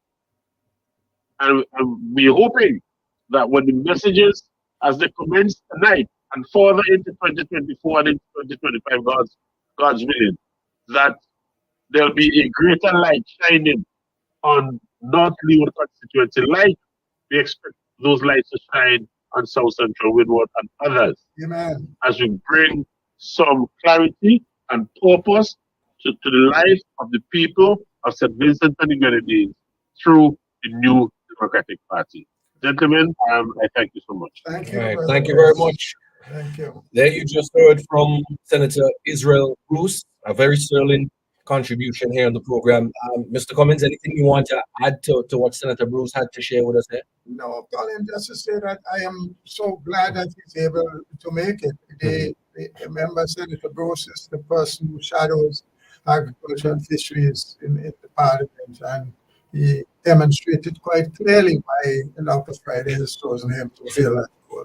Very well. All right. As a reminder, folks, the phone lines are open. Feel free to jump in here at any time and call and be a part of the program. Again, the number to call 456-5967. That's 456-5967. That's the local number. For those of you in the diaspora, as always, we love to hear from you. Jump in here at any time. The Magic Jack number is 718-734-5615. That's 718-734-5615. And you can jump in here anytime on the program. But I think what we'll do, we'll take the lunchtime commercial break here at this time. And when we come back, we will come back with more on the New Times program. So don't you go anywhere, ladies and gentlemen. Stay with us. We take a break and we will be right back. General Hardware still has the best prices on steel, lumber, and plywood. So go on, compare prices, and by chance you find a better price, no stress. Just talk to the General, and they will beat that price plus give you special priority delivery. Yes, General Hardware offers free island-wide delivery on most purchases, so you never have to worry about getting your goods on site on time. Plus, shopping at General Hardware is a pleasant experience with friendly, knowledgeable staff always ready to serve. What more could you wish for, huh? So come to General Hardware for proper service, lowest prices, free delivery. See why nobody beats the General. Nobody. Get dinner and candles alight for your movie night. Marked up and get it right. It's that good. We got what you're looking for. All the brands you love and look. Everything in my stores. Massive stores is where you wanna be. We take care of you like family. We do all that we could to treat you like we should. It's that good, it's that good. When you shop at Massy Stores, that good. Massy Stores, our family serving your family. Have you heard the buzz? CNW Business is now Flow Business. We're here to provide your business with the reliable connectivity and digital tools you need to succeed. Beyond lightning fast broadband and data-rich mobile, Flow Business is your trusted partner. Explore our packages with speeds of up to 250 megabits per second to suit your business needs, starting as low as $200. And for a limited time, get 50% off an iPhone or get a free HP Chromebook when you sign up for a new package. Enjoy all this and even more of our business class support when you join the new Flow Business. Visit us at flowbusiness.co/St. or call 1-800-744-0222 to learn more. Lewis Pharmacy. We specialize in friendly service with a personal professional touch. Hence, take pride in offering patient counseling on all prescription and over-the-counter products. We welcome inquiries of prescription drugs, vitamins, herbal preparation, fitness nutritional products, cough, cold, allergy, and all other health care products. For the convenience of our patients and surrounding community, we are situated uptown opposite the bus stop at Juicy Building. Our opening hours are Monday to Friday, 8:30 a.m. to 5:30 p.m. Saturdays, 8:30 a.m. to 1:30 p.m. Lewis Pharmacy. Randy's Supermarket is perfect for all your grocery needs. We have a range of liquor, liqueur, and wines, fresh and quality bread, and our weekly specials will simply amaze you. Conveniently opened 7:30 a.m. to 9 p.m. Mondays to Thursdays, and Fridays and Saturdays 7:30 a.m. to 10 p.m. We have competitive prices and friendly staff. Randy Supermarket, located at Lowby Street and Terrell Street. Call us at 456-2994. Randy Supermarket, where shopping is fun. There are many cleaning companies, but there is only one company that cleans, and that is VinceClean.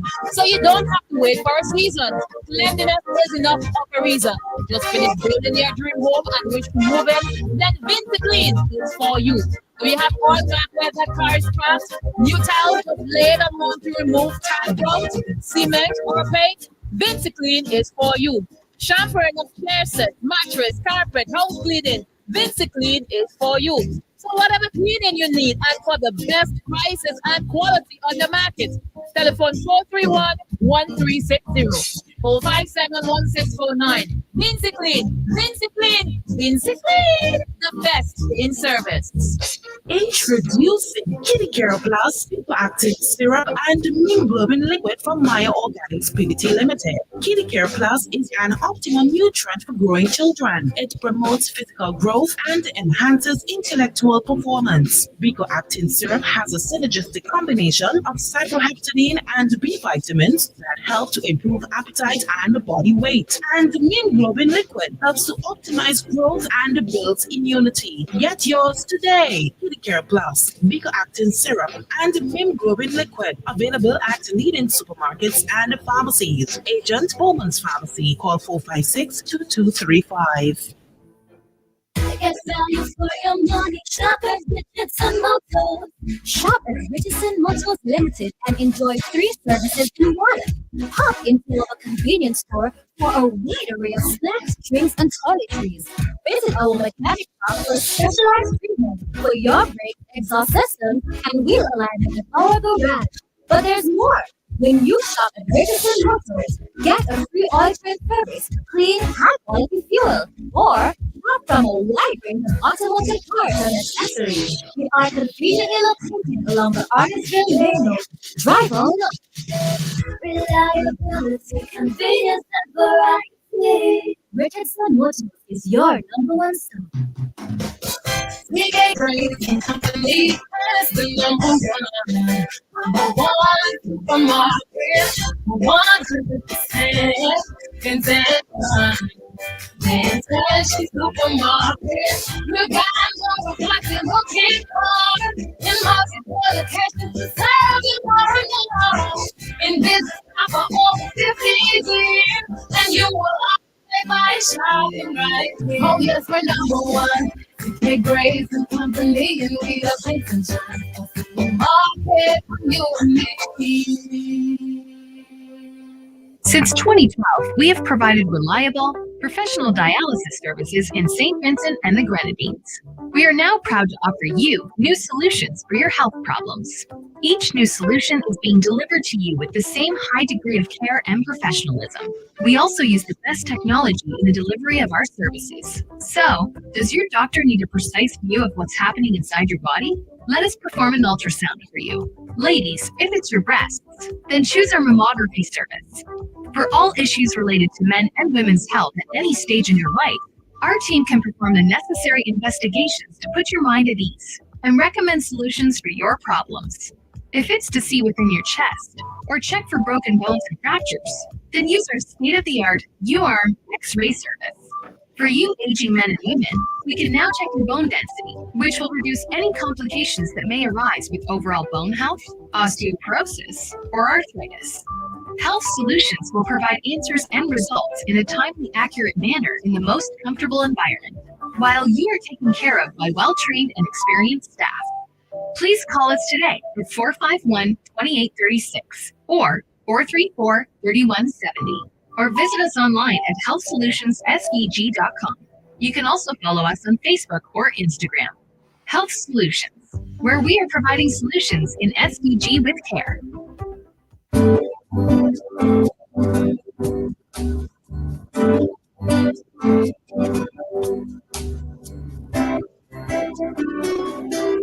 would like to say that Captain Bligh XO aged rum is the best rum in the world.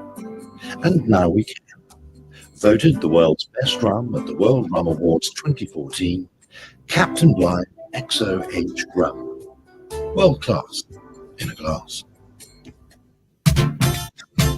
Grenady Supermarket in Kingstown, serving the nation with quality service and excellent prices. At Grenady Supermarket number 2, located at Upper Middle Street, we are proud to serve you. We are second to none. Call us at 457-1616. We at Grenady Supermarket number 2 will always be here for you. Grenady Supermarket, serving the nation with quality service and excellent prices. All right, ladies and gentlemen, welcome back. Welcome back to the New Times program. We're just about 15 minutes away from the 1 o'clock hour here today as we continue to talk about the state of our fishing industry here in St. Vincent and the Grenadines. We have a call coming in, I think, on the WhatsApp. Let's take this call quickly. Let's see if we could take this caller. Caller, hello, welcome to the program.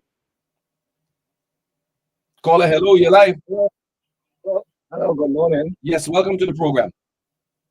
Yeah, Mr. Cummings is still there? Yes, he is. Yes. Well, good morning, Mr. Cummings. Actually, I'm not a new caller, but I was out of the state for a couple of years, well, actually 17 years. I now came back. I come back on the 24th of September. But right now I'm battling with cancer anyway. But I still don't like that paper. I have a concern though. I was living in where I was living in Spring Village here. There was a police station down here. I left it and go away. And to my great surprise, when I came back and thing, I see it very. It's abandoned. Hello? It's abandoned and dilapidated. Yeah, but right now there's a sheep in at night. Understand? And the thing that I can understand is how you can have money to pay a rent every month, and you have your own police station there where you can at least Refurbished. The question you have to ask is who's the person receiving the rent and why? What a country. Yeah. Well, I don't think I don't have any money that I could stand alone or anything. I choose to say no comment on that. Yes, yes, understood. Yeah, I'm very fun, and right now I'm trying to get at least because I take a big operation and the ending I can't go out to work or anything like that. I just put them in a handout. Wow. You know, that is, yeah. I'm trying to get at least I don't know if I will get it. I'm trying to go into the welfare to see if I could get a assistance that could help out situation. Because right now things is really rough anyway. But I thank God for everything. God is the only provider for me anyway. Yeah. So that is what I did. And another thing when I talk about you were going to the mountain at Hermitage. That also is a very critical condition. And that road leads to the very important water supply up there. Yeah.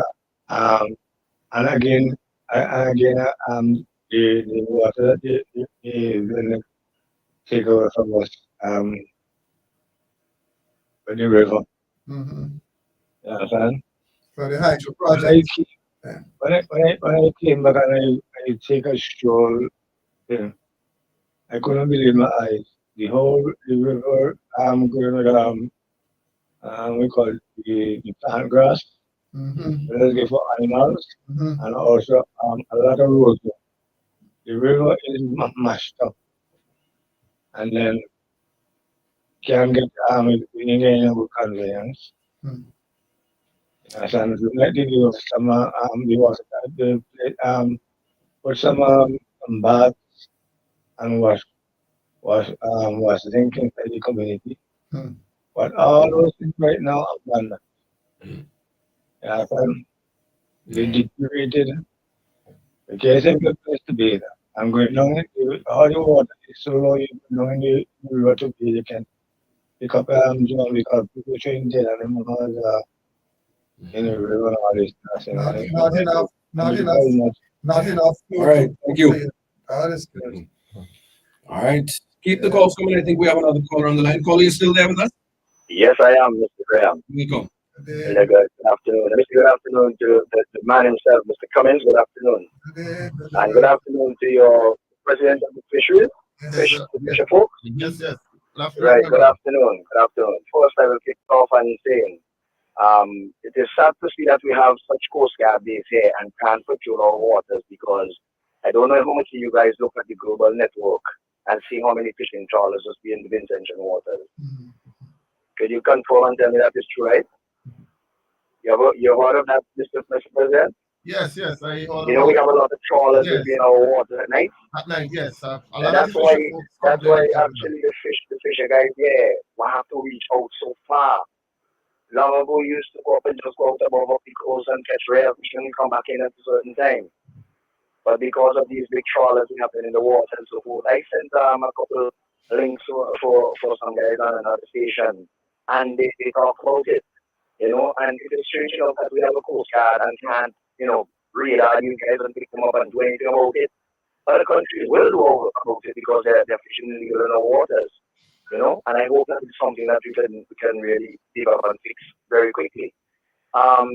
Secondly, it is a shame to see that when we intervene, Mr. Cummings, go to the court, and this is something that I hope is going to be burning because, it is very sad to see that in the court, when we as a smaller person go to a court and we have been charged, we have to reach and pay as we go on to jail to sit down.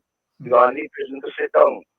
But it seems as though when these guys owe people and have money for people and they're lost the case, look at what they do. They can go out the way to go out of convention. But I hope they get the verdict and it comes back. And they're spending more tax. And they're spending more taxpayers' money. It is a shame. Rubbing salt into the wound. Why would you have to take our court and do all of it to get it out of here to go to another man's country to deal with that? But you want to pass laws. You want to ban people from selling ice or outside of the community, which I don't have a problem with it, But the same time you could take to do that, we have things you need to do, like the age of consent. Something that they could fix so long. Yeah. The age of consent. Why are they not doing that, dealing with that? Yeah. But you could stop the vendors from selling. You want to go out to stop. They have to also stop the vendors from going on the Peter's really on this comment. No, they can't even deal with the crime situation. This is it, And one of the things that I spoke about this morning on another program, and I got a call to try to make what I'm saying about the COVID vaccine and the thing that they take out of St. Vincent. You know what he said, Mr. Cummings? Oh, why I must call and talk about that when Mitchell go in England and make deal for the actual a call back. And I asked the announcer to allow me to explain to him. Mr. Mitchell went out and bring something that could benefit Vincentians. Absolutely. That could benefit and take away from the people. He brings to develop the country and the people. Correct. One of the best. You understand? So there's a big difference there. Absolutely. You are taking away from the people, and you don't want to pay the people. You don't want to pay Mr. The guy named the Freitas and all these people you don't want to pay. Yeah. But you're making roads in Vincent for people to go by and take away money from people that make a little dollar, but you don't want to spend a dollar. Yeah. So what is it? Come on. I hope Vincentians. Let's not be distracted by I hope Vincentians are seeing what is happening. That when the results come back, I'm keeping my fingers crossed, and I know, and I'm praying, and I know I have the courage that the results are going to come back, that they are going to lose this case again, and let this be when they lose this case. Even they have to take it back from them because even the police officers know they want to ban them from going away because they're trying to get out of Simmons to make a better dollar. They want to stop them from going away. Say, see what you want to do? Keep Vincent from traveling out to Simmons to make a dollar. for benefit of the family to take it away from them. All right, Good then. thing is, have a good day. Thank you very All much. right, you too. Gentlemen, I want us to continue. I have a question coming in here from one of our listeners via WhatsApp. The question is, it is understood that fishermen at Kingstown selling their fish to vendors at $5 per pound. The vendors in turn sell at $10 at $12 per pound. Now, based on the fact that according to Mr. Harry here, fishermen are now paid 25 cents per pound on landing their fish. How are fishermen surviving? And what is the potential solution to making this business not just viable but attractive with a view of ensuring community? Colin, the fisherman does not get $5 a pound for the fish. The fisherman sell the fish to the vendors around $9 a pound, right? And the vendors add a $2 because what you have to remember, you remember a year ago when the vendors strike because they increase the price and the vendors as well too. Not only on the fishermen, so the vendors had to shut down the market for days because the price operate in the start is very high. So the government is benefiting twice. Right. Charge you and then they charge the vendor. They charge the fisherman 25 and then they charge the vendor at least $100 and something every day to And no upload. assistance with the fuel. So you see, this is why the vendors used to sell for $2 markup, but after they find that the markup can meet the expenses, they come into the fish market and walk into the fish market. So they add an extra 50 cents towards the fish. So they only make a little 250 or so, even break even sometimes because all the fish don't really sell on the same day. So this is why and fish is not chicken. Right. We could go in and the input warehouse as well to close the market every Wednesday at 3 o'clock. For what I don't know. Since COVID, they have been closing down the market and you have to pay like you operate. They close in 3 o'clock and you have to pay for the whole day like you're operating on the Tuesday and Wednesday. They ain't cutting the cost when they close very early. But the fisherman do make something small but not great. But if you have this concession, then the vendors will have to, because there's no price control on fish in St. Vincent, right? So then the vendors will have to sell the fish cheaper, and the fisherman will be selling the fish cheaper to the vendors, and the vendors sell cheaper to the consumer. The fisherman sell straight to the consumer at a cheaper rate. So that will break even. But as it stands, both parties make something for the little income it get. But what is happening now is that the market is putting itself to make almost 80 to 85% out of every dollar you make. So at the end of the day, the fisherman ain't really make nothing much, and the vendor ain't really make nothing much more than the market make majority all the income at the end of the day. All right. I think we have a caller on the line. Let's take this caller. Caller, welcome to the program. Hello. Hello, good morning. Yes. Good afternoon. Welcome. Just speak up first, please. Yeah. I listened to Mr. Cummings and Mr. Fisher first, and they made two very important points that we don't pay attention, and we have to be paying attention right now, right? I have so many respect for fishermen, right? Since I'm a little girl here in Peter went to do the fish, the water fisherman. Mr. Cummings, first Fisher folk talk about every day is fishing day, but it's not fishing day. That's a very, very big powerful statement, and we take it for granted, right? And then Mr. Cummings talked about the season coming around. We have hurricane season, and tie into that, we are in the climate change, right? And that is a problem, right? It will have a short-term problem for the fishermen, and it will have a long-term problem for the fishermen, right? And nobody is taking up that challenge and seek to help and rescue the fishermen, right? And we have to pay great attention to that. When we have the short-term problem, maybe the fishermen could think. But what about the long-term problem? What about himself, his boat, his family? Who is responsible for helping?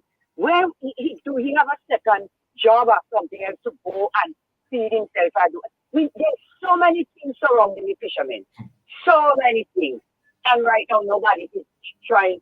They're pushing them in a corner, pushing there. There is something needs to do right now for the fisher folks because the world is changing. Everybody's seeing every day it's flooding. We don't know what will happen if the fishermen, them at times will go able to go to fishing. Carla, it's so true because that's a strength in point there. From the 1st of September to the end of November, it will be a cool season for come for the fisher folks in the Grenadines. We are not against the closing of the pumps, but what alternative is putting in place for the fisher folks in the Grenadines? Because when the come season close, what they going to do? What their life going to be dependent on? And nobody is saying putting alternative measures in place that could help the fisher folks in the Grenadines. And this is something, the fishing not only affecting fisher folks in West Kingston, it's a broad issues that the industry have right now. And they don't have no respect, no love for the fisher folks. I listened for a long time, calling them talking, and Mr. Cummings them talking about it. They take it for granted, and everybody's saying, I am monofootball, I tell you what I think goes. No, it's not going like that. They need help right now, and it's going to have an effect on problem, fisher folk, and in January. Because we are in climate change all over the world. It's crying out to climate change. What are we doing to combat that right now?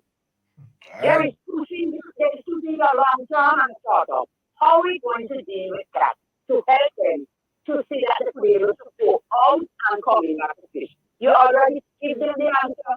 Every day is fishing day, but not fishing day. Oh my God. What are you doing to help them? Just out. No. You have to do better than this. Yes, So we things do. we can really do. Thank you. All right.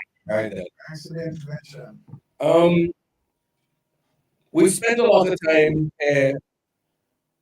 highlighting the problems, the failures, and so I want us to spend the rest of the time, Mr. Cummings, now pinpointing and letting our listeners and our viewers know exactly what's the NEP's vision now going forward under any administration to improve our country in so many different ways, but specifically now to the fisheries and by extension, Mr. Cummings, the vision that you see under an NDP government for your constituents. Thank you very much, Colin. Let me remind our listeners and viewers that Dr. Friday has determined that the blue economy, which includes fisheries, and of course includes things like the marina and port facilities and so forth, is too important part of our pillars of the economy to have it as a conjoined with agriculture, which is another pillar. So he's going to create a ministry specifically to deal with the economy. And this is not light off. This is so that the issues related to the fisher folk and the fishing industry can be addressed. Remember, St. Vincent and the Grenadines is blessed with an abundance of seascape because of the magical nature of our state. We are in charge of a large body of the sea. And that is a resource that we should be exploiting. Other people have been exploiting it for a very long time. Now, but specifically with respect to managing the industry, Colin, my friend here, Winsbert, told us that he wrote to the government through the agency responsible for fishing to have a representative of their organization sit on the board that deals with these matters, and they have not even acknowledged receipt of the letter. And this is the difference between the New Democratic Party and what passes for governance here in this country.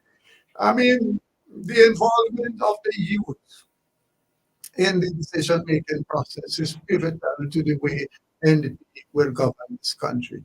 And in the interest of transparency and accountability, you shouldn't have the fisher folk requesting of you to be part of the board. The government should have invited the fisher folk to be part of the board that determines how the fishing industry runs.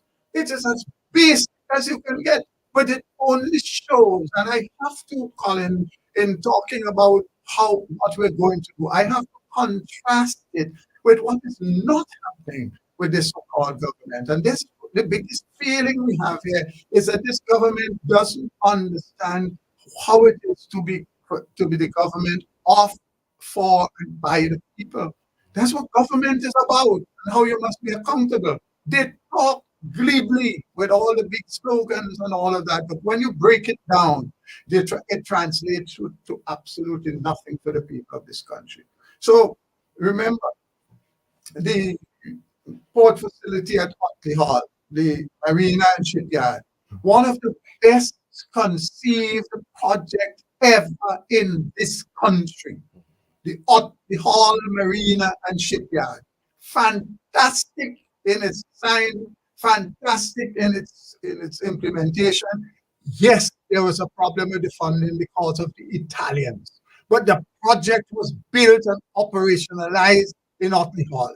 What this rogue government has done, spent millions of dollars to persecute Sir James, and at the same time allow the magnificent dry dock facility to be corroded because of lack of maintenance. I don't like to go into too much details, but when you have iron in the sea, it is exposed to rusting. So there's an electronic process where you put in a sacrificial load, put a piece of metal, and you through electrical system, that material corrodes and saves the dock. They have destroyed that so that the salt water was allowed to breach the dry dock, and all the metal corroded to the point where they sold it out as scrap metal.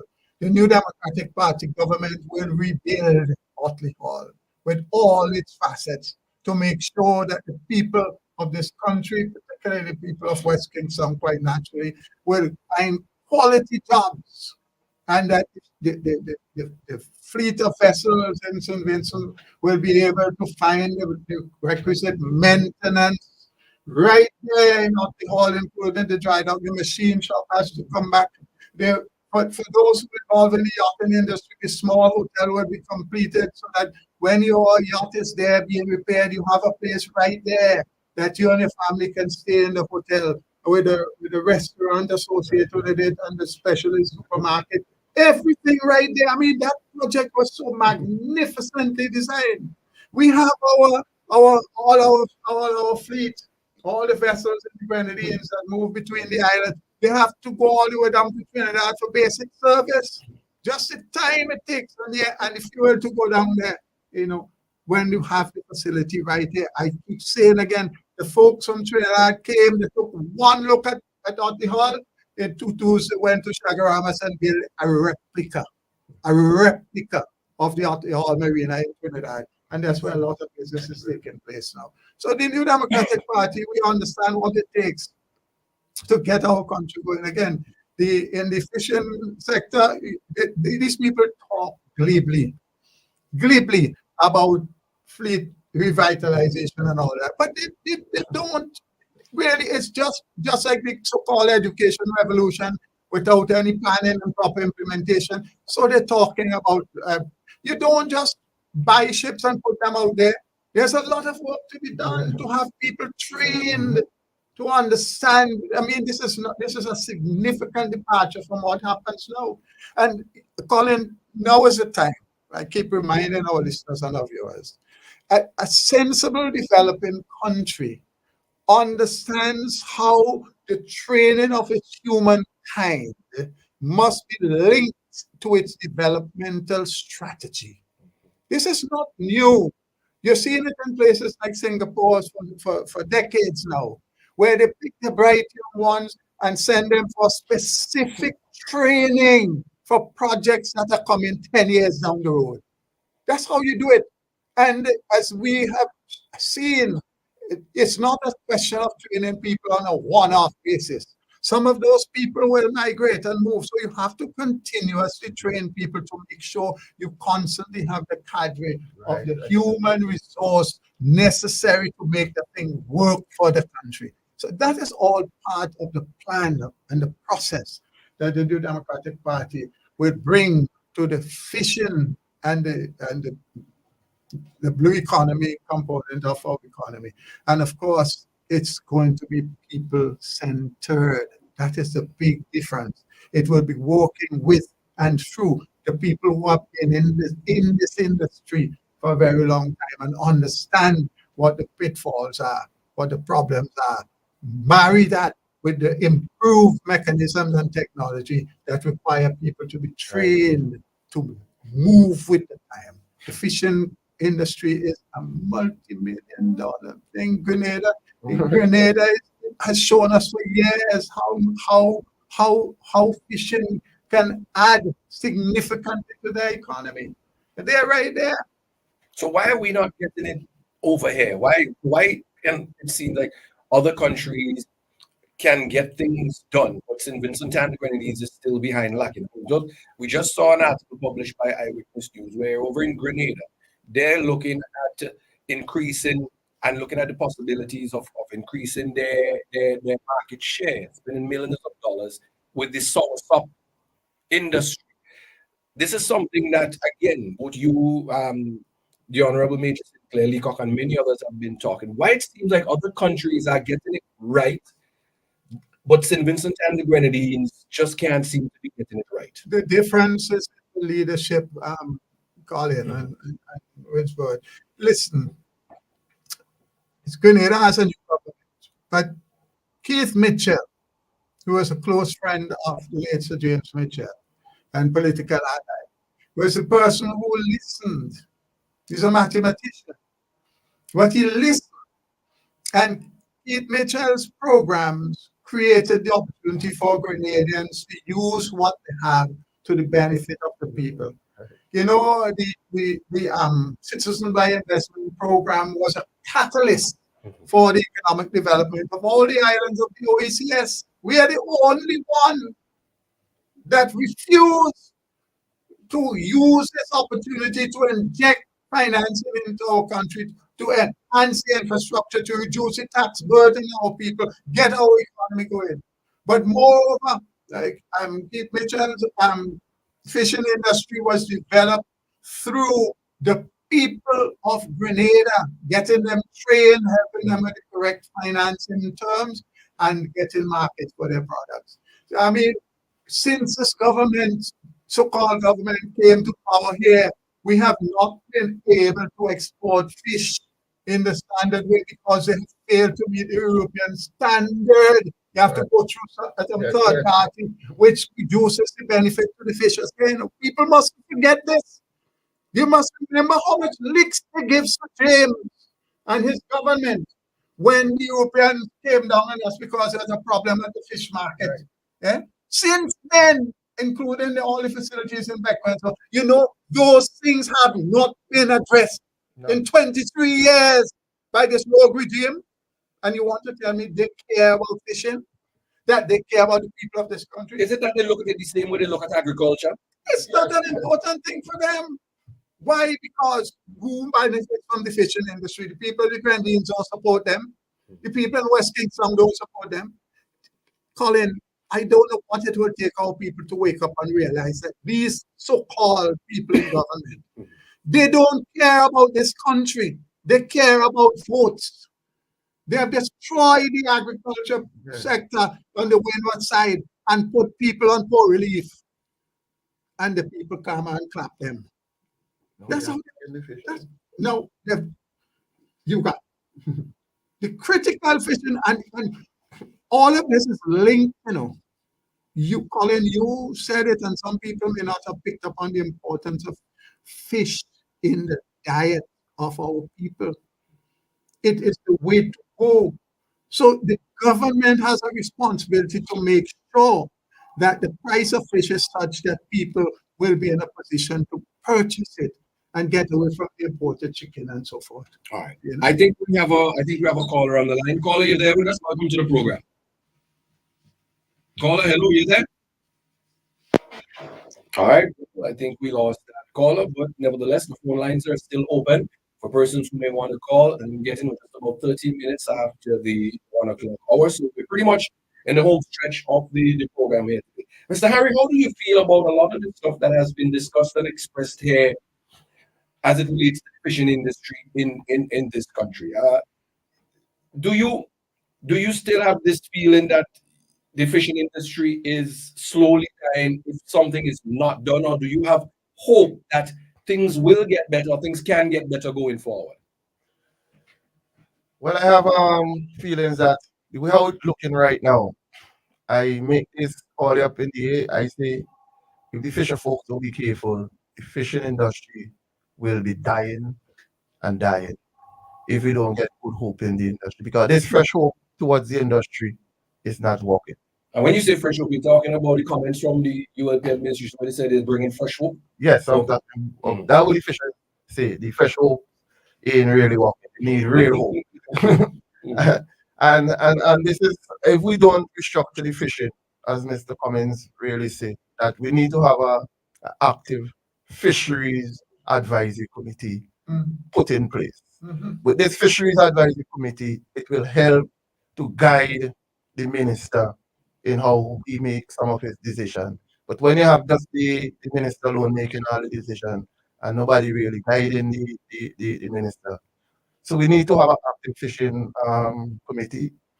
So you see, as it stands right now, the fisher folk have no voice. The fisher folks have no voice. We need to see how we can rebuild fishing cooperative in St. Vincent and Grenadines. We need the cooperative in them to be up and running, because there's no help has been gaining directly towards developing fishing cooperative. All of a sudden, you hear 15 man could farm themselves in a group to sell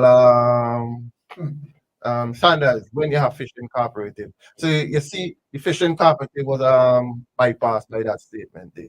So we need to have the fisher folks. We need to encourage the fishers as well, because we we can't really all time stretch we hand. We have to make an effort. That's right. In terms of helping ourselves. We have to be a part of a cooperative. We have to join in unity and strength to get things done. That is how things has been done. And then we have to see how the striving fishing communities could function, because you have fishers in communities, but in a fishing community, you have several businesses operating. So we need to have the community itself engaging in towards the development of the fisheries sector. And if we don't have that, and we need to separate the fishing from agriculture, I think it really I like to see the that was mentioned by the leader of to have a ministry of fisheries and the blue economy, because the blue economy is so important to the fisher folks. So this is how the fishing industry can grow. But if the fishing industry continue depleted in our fishing community, because look in Cliff Valley, we have over 150 fisher folks. Cliff Valley is one of the leading fishing community. There even a single bathroom in Cliff Valley with the fishers when they go there. You go to Bokomen, you see these struggles that the fisher folks facing since the operation of the new hotel. They are forced in a rock to show the scene. You can't show the beach staying there anymore. You have issues down there. You could move up to to Calaqua, if you see the conditions for the fisher folks, if the national organization didn't reach out even to the and say, well, the fish are selling fish from under a tree. So you could see the whole effect that the fisher folks are really facing everywhere. And it, as the callers rightly say, if the fisher folks don't get help, what can be done? And I think the fishing industry need hope, and I don't think this fresh hope can help build the fishing industry. All right. I think we have a call. Caller, welcome to the program. Hello. Yes, something in this thing that I call back. When I look at it, it's two of the major industries that they knock down because when you think about farming, that hire more people than a lot of the other things around, and so with the fishing industry. Because when you think of it, the fishermen go out, then they have so much vendors and people that think so both industries employ a lot of people, and that is why the economy is so bad in this country. So we really need to get rid of these people. Thank you. All right, thank you. I mean, how badly can things get in this country as he has identified? This ULP administration killing agriculture, killing fisheries. What would that mean for the overall standard of living and the economy in this country? If we kill agriculture and we kill fishing.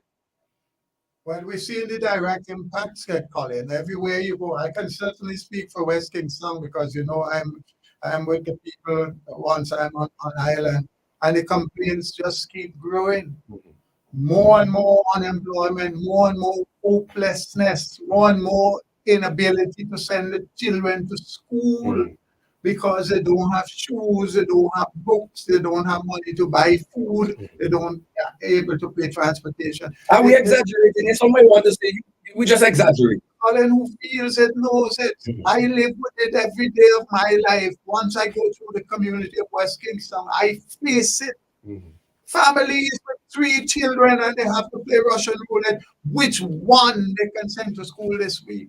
Because and they talk about support. What support? Everything is driven by a party political perspective.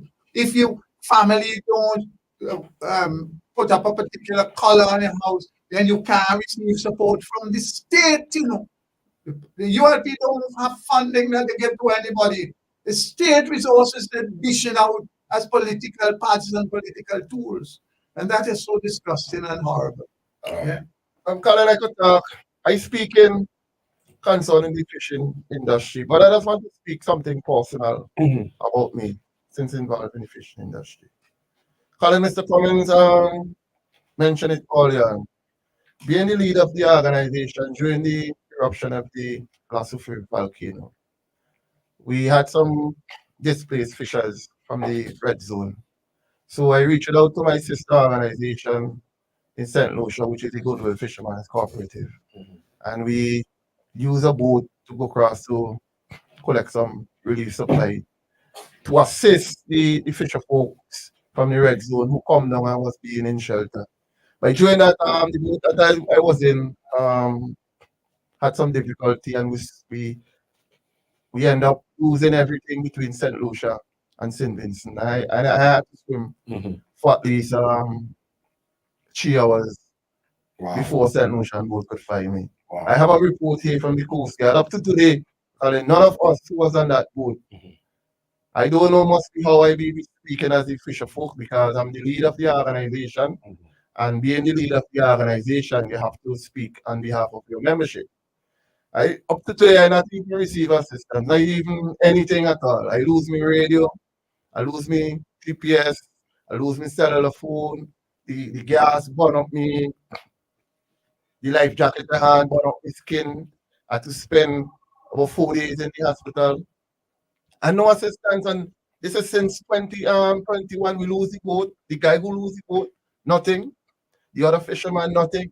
So I asked myself, what is really is because of my involvement, why we didn't receive anything, and I feel not down, but I said they say build my confidence more that you see how the life is, and being in this industry when you speak for the right, the consequence it could be facing in a long term. All right, we have another call. We're going to try and take as many calls as we can before we wrap up. Caller, you still there with us? Yes. Good afternoon. Anthony Stewart calling from Union Island. Welcome. I am calling, well, on two issues. One concerning discrimination against the eaters of fish. When you go to the restaurant, the food that they sell you, that is fish food, is more expensive than the other food. I think they could solve that problem by giving you less fish, making the fish portion less, so that the food could cost the same as the chicken food or whatever. So that is discrimination against the eaters of fish. The other is I want to talk about is maintenance. I think we need to pay more attention to the skills and to maintenance. Some time ago, there was a new school in Union Island. They use steel doors, steel frames, and no attention was paid much To the sea blast. training of maintenance. So the doors fell off, the locks are not properly installed. So whatever equipment we bring into this country, we need to train for maintenance. They also brought in a lot of chairs with steel frame and plastic Covered. seating. Yes, that can easily come off. Arrangement made for this kind of furniture to be maintained. So what happened? You had those things going bad, and they just dumped them because Solid there was no maintenance regime. So whether it's the school, building, the furniture, or the equipment in the hospital, we need to pay attention to the people who will be maintaining them. Make sure they get training so that we don't have all this wastage in this country. Very good points. And it's more than maintenance. It has a lot to do with the actual selection and setting the standards required. Oftentimes I tell people when you're evaluating bids, the price is not the only determinant. You need to set the specifications to make sure that the maintenance component is well incorporated. It's cheaper to spend some more money upfront and get longer life out of the plant or equipment or whatever it is, furniture, and not having the breaking down that is regular.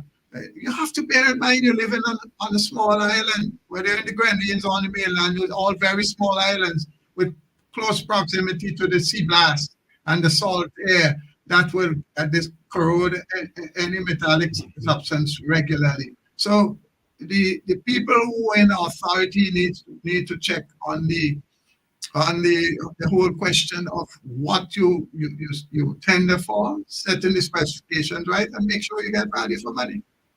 Yeah. All right, caller. Okay. All right, thank you. Gentlemen, we're at 26 minutes after the hour.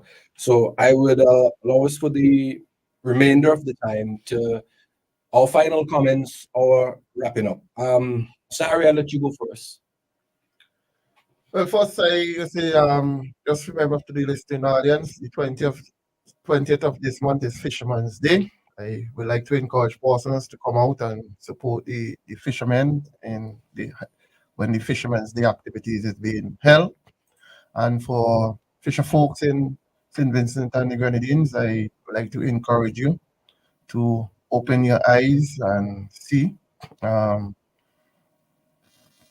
up your cock your ears and hear, because what we are noticing is that my grandfather once tell me that mouth say anything, but mind cannot talk. So we have to really see very carefully and listen very well.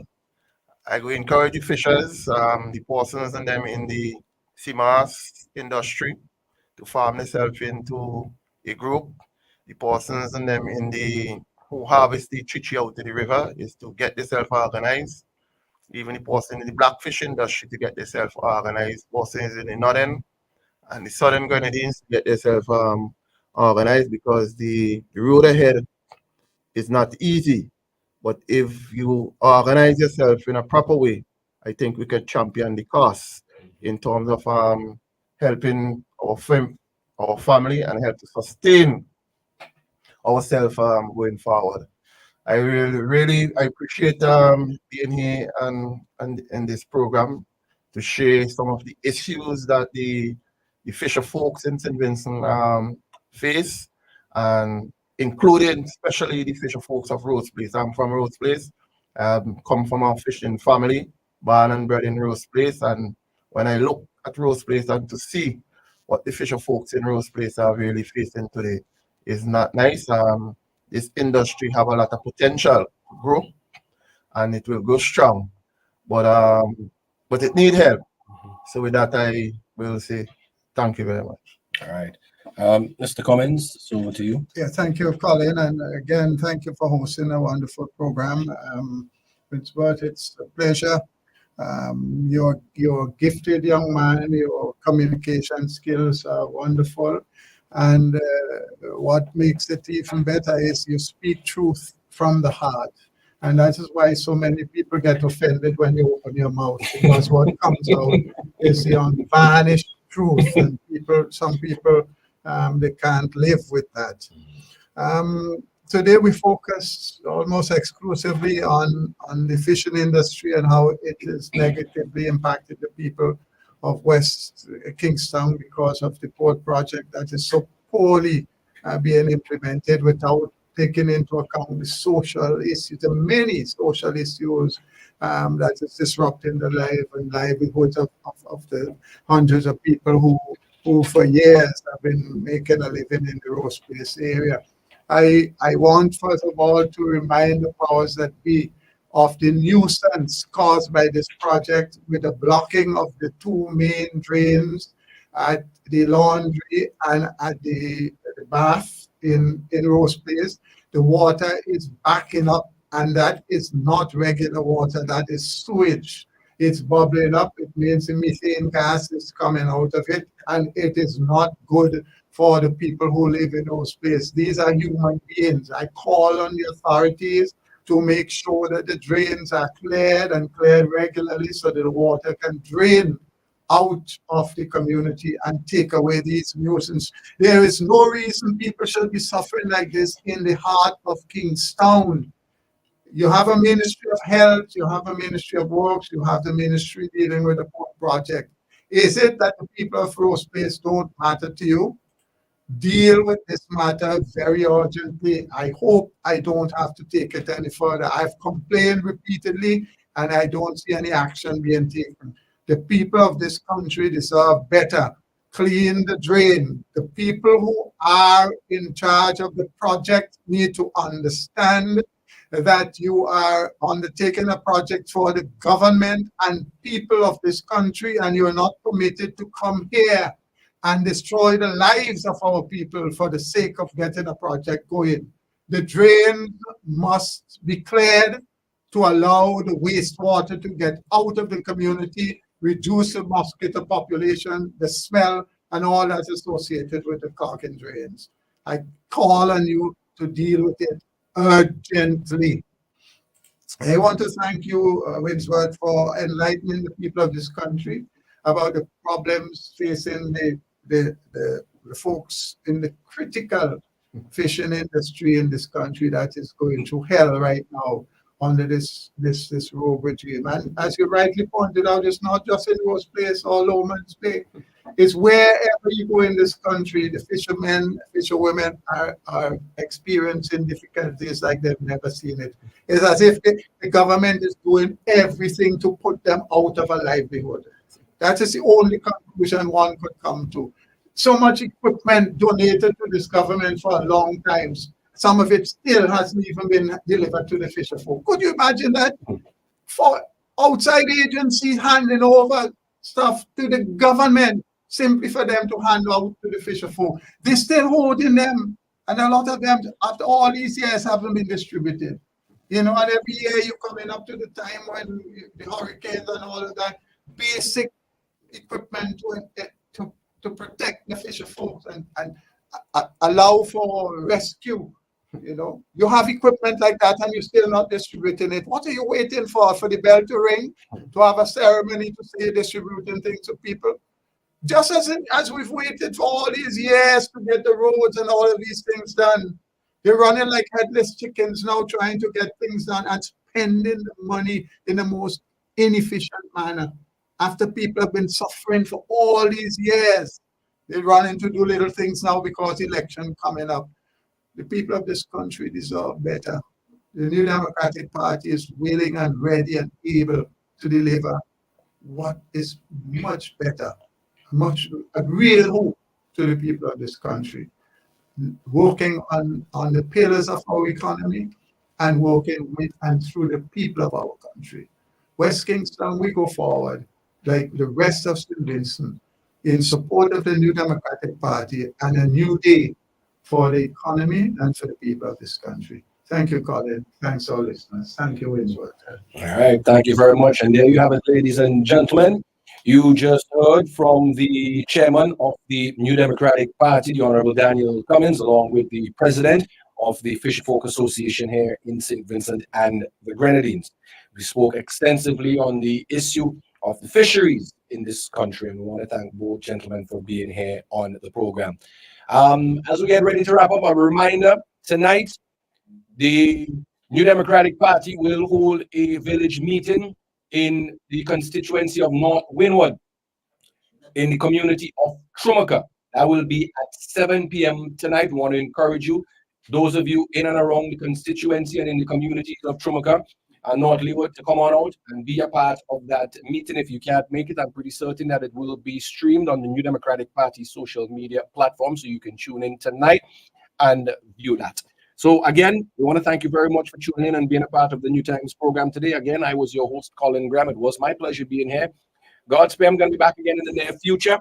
But Francois should be joining us tomorrow as host of the New Times program. Until then, we encourage you to join in and be a part of that. Thank you very much for listening. Thank you very much for being a part of the New Times program today.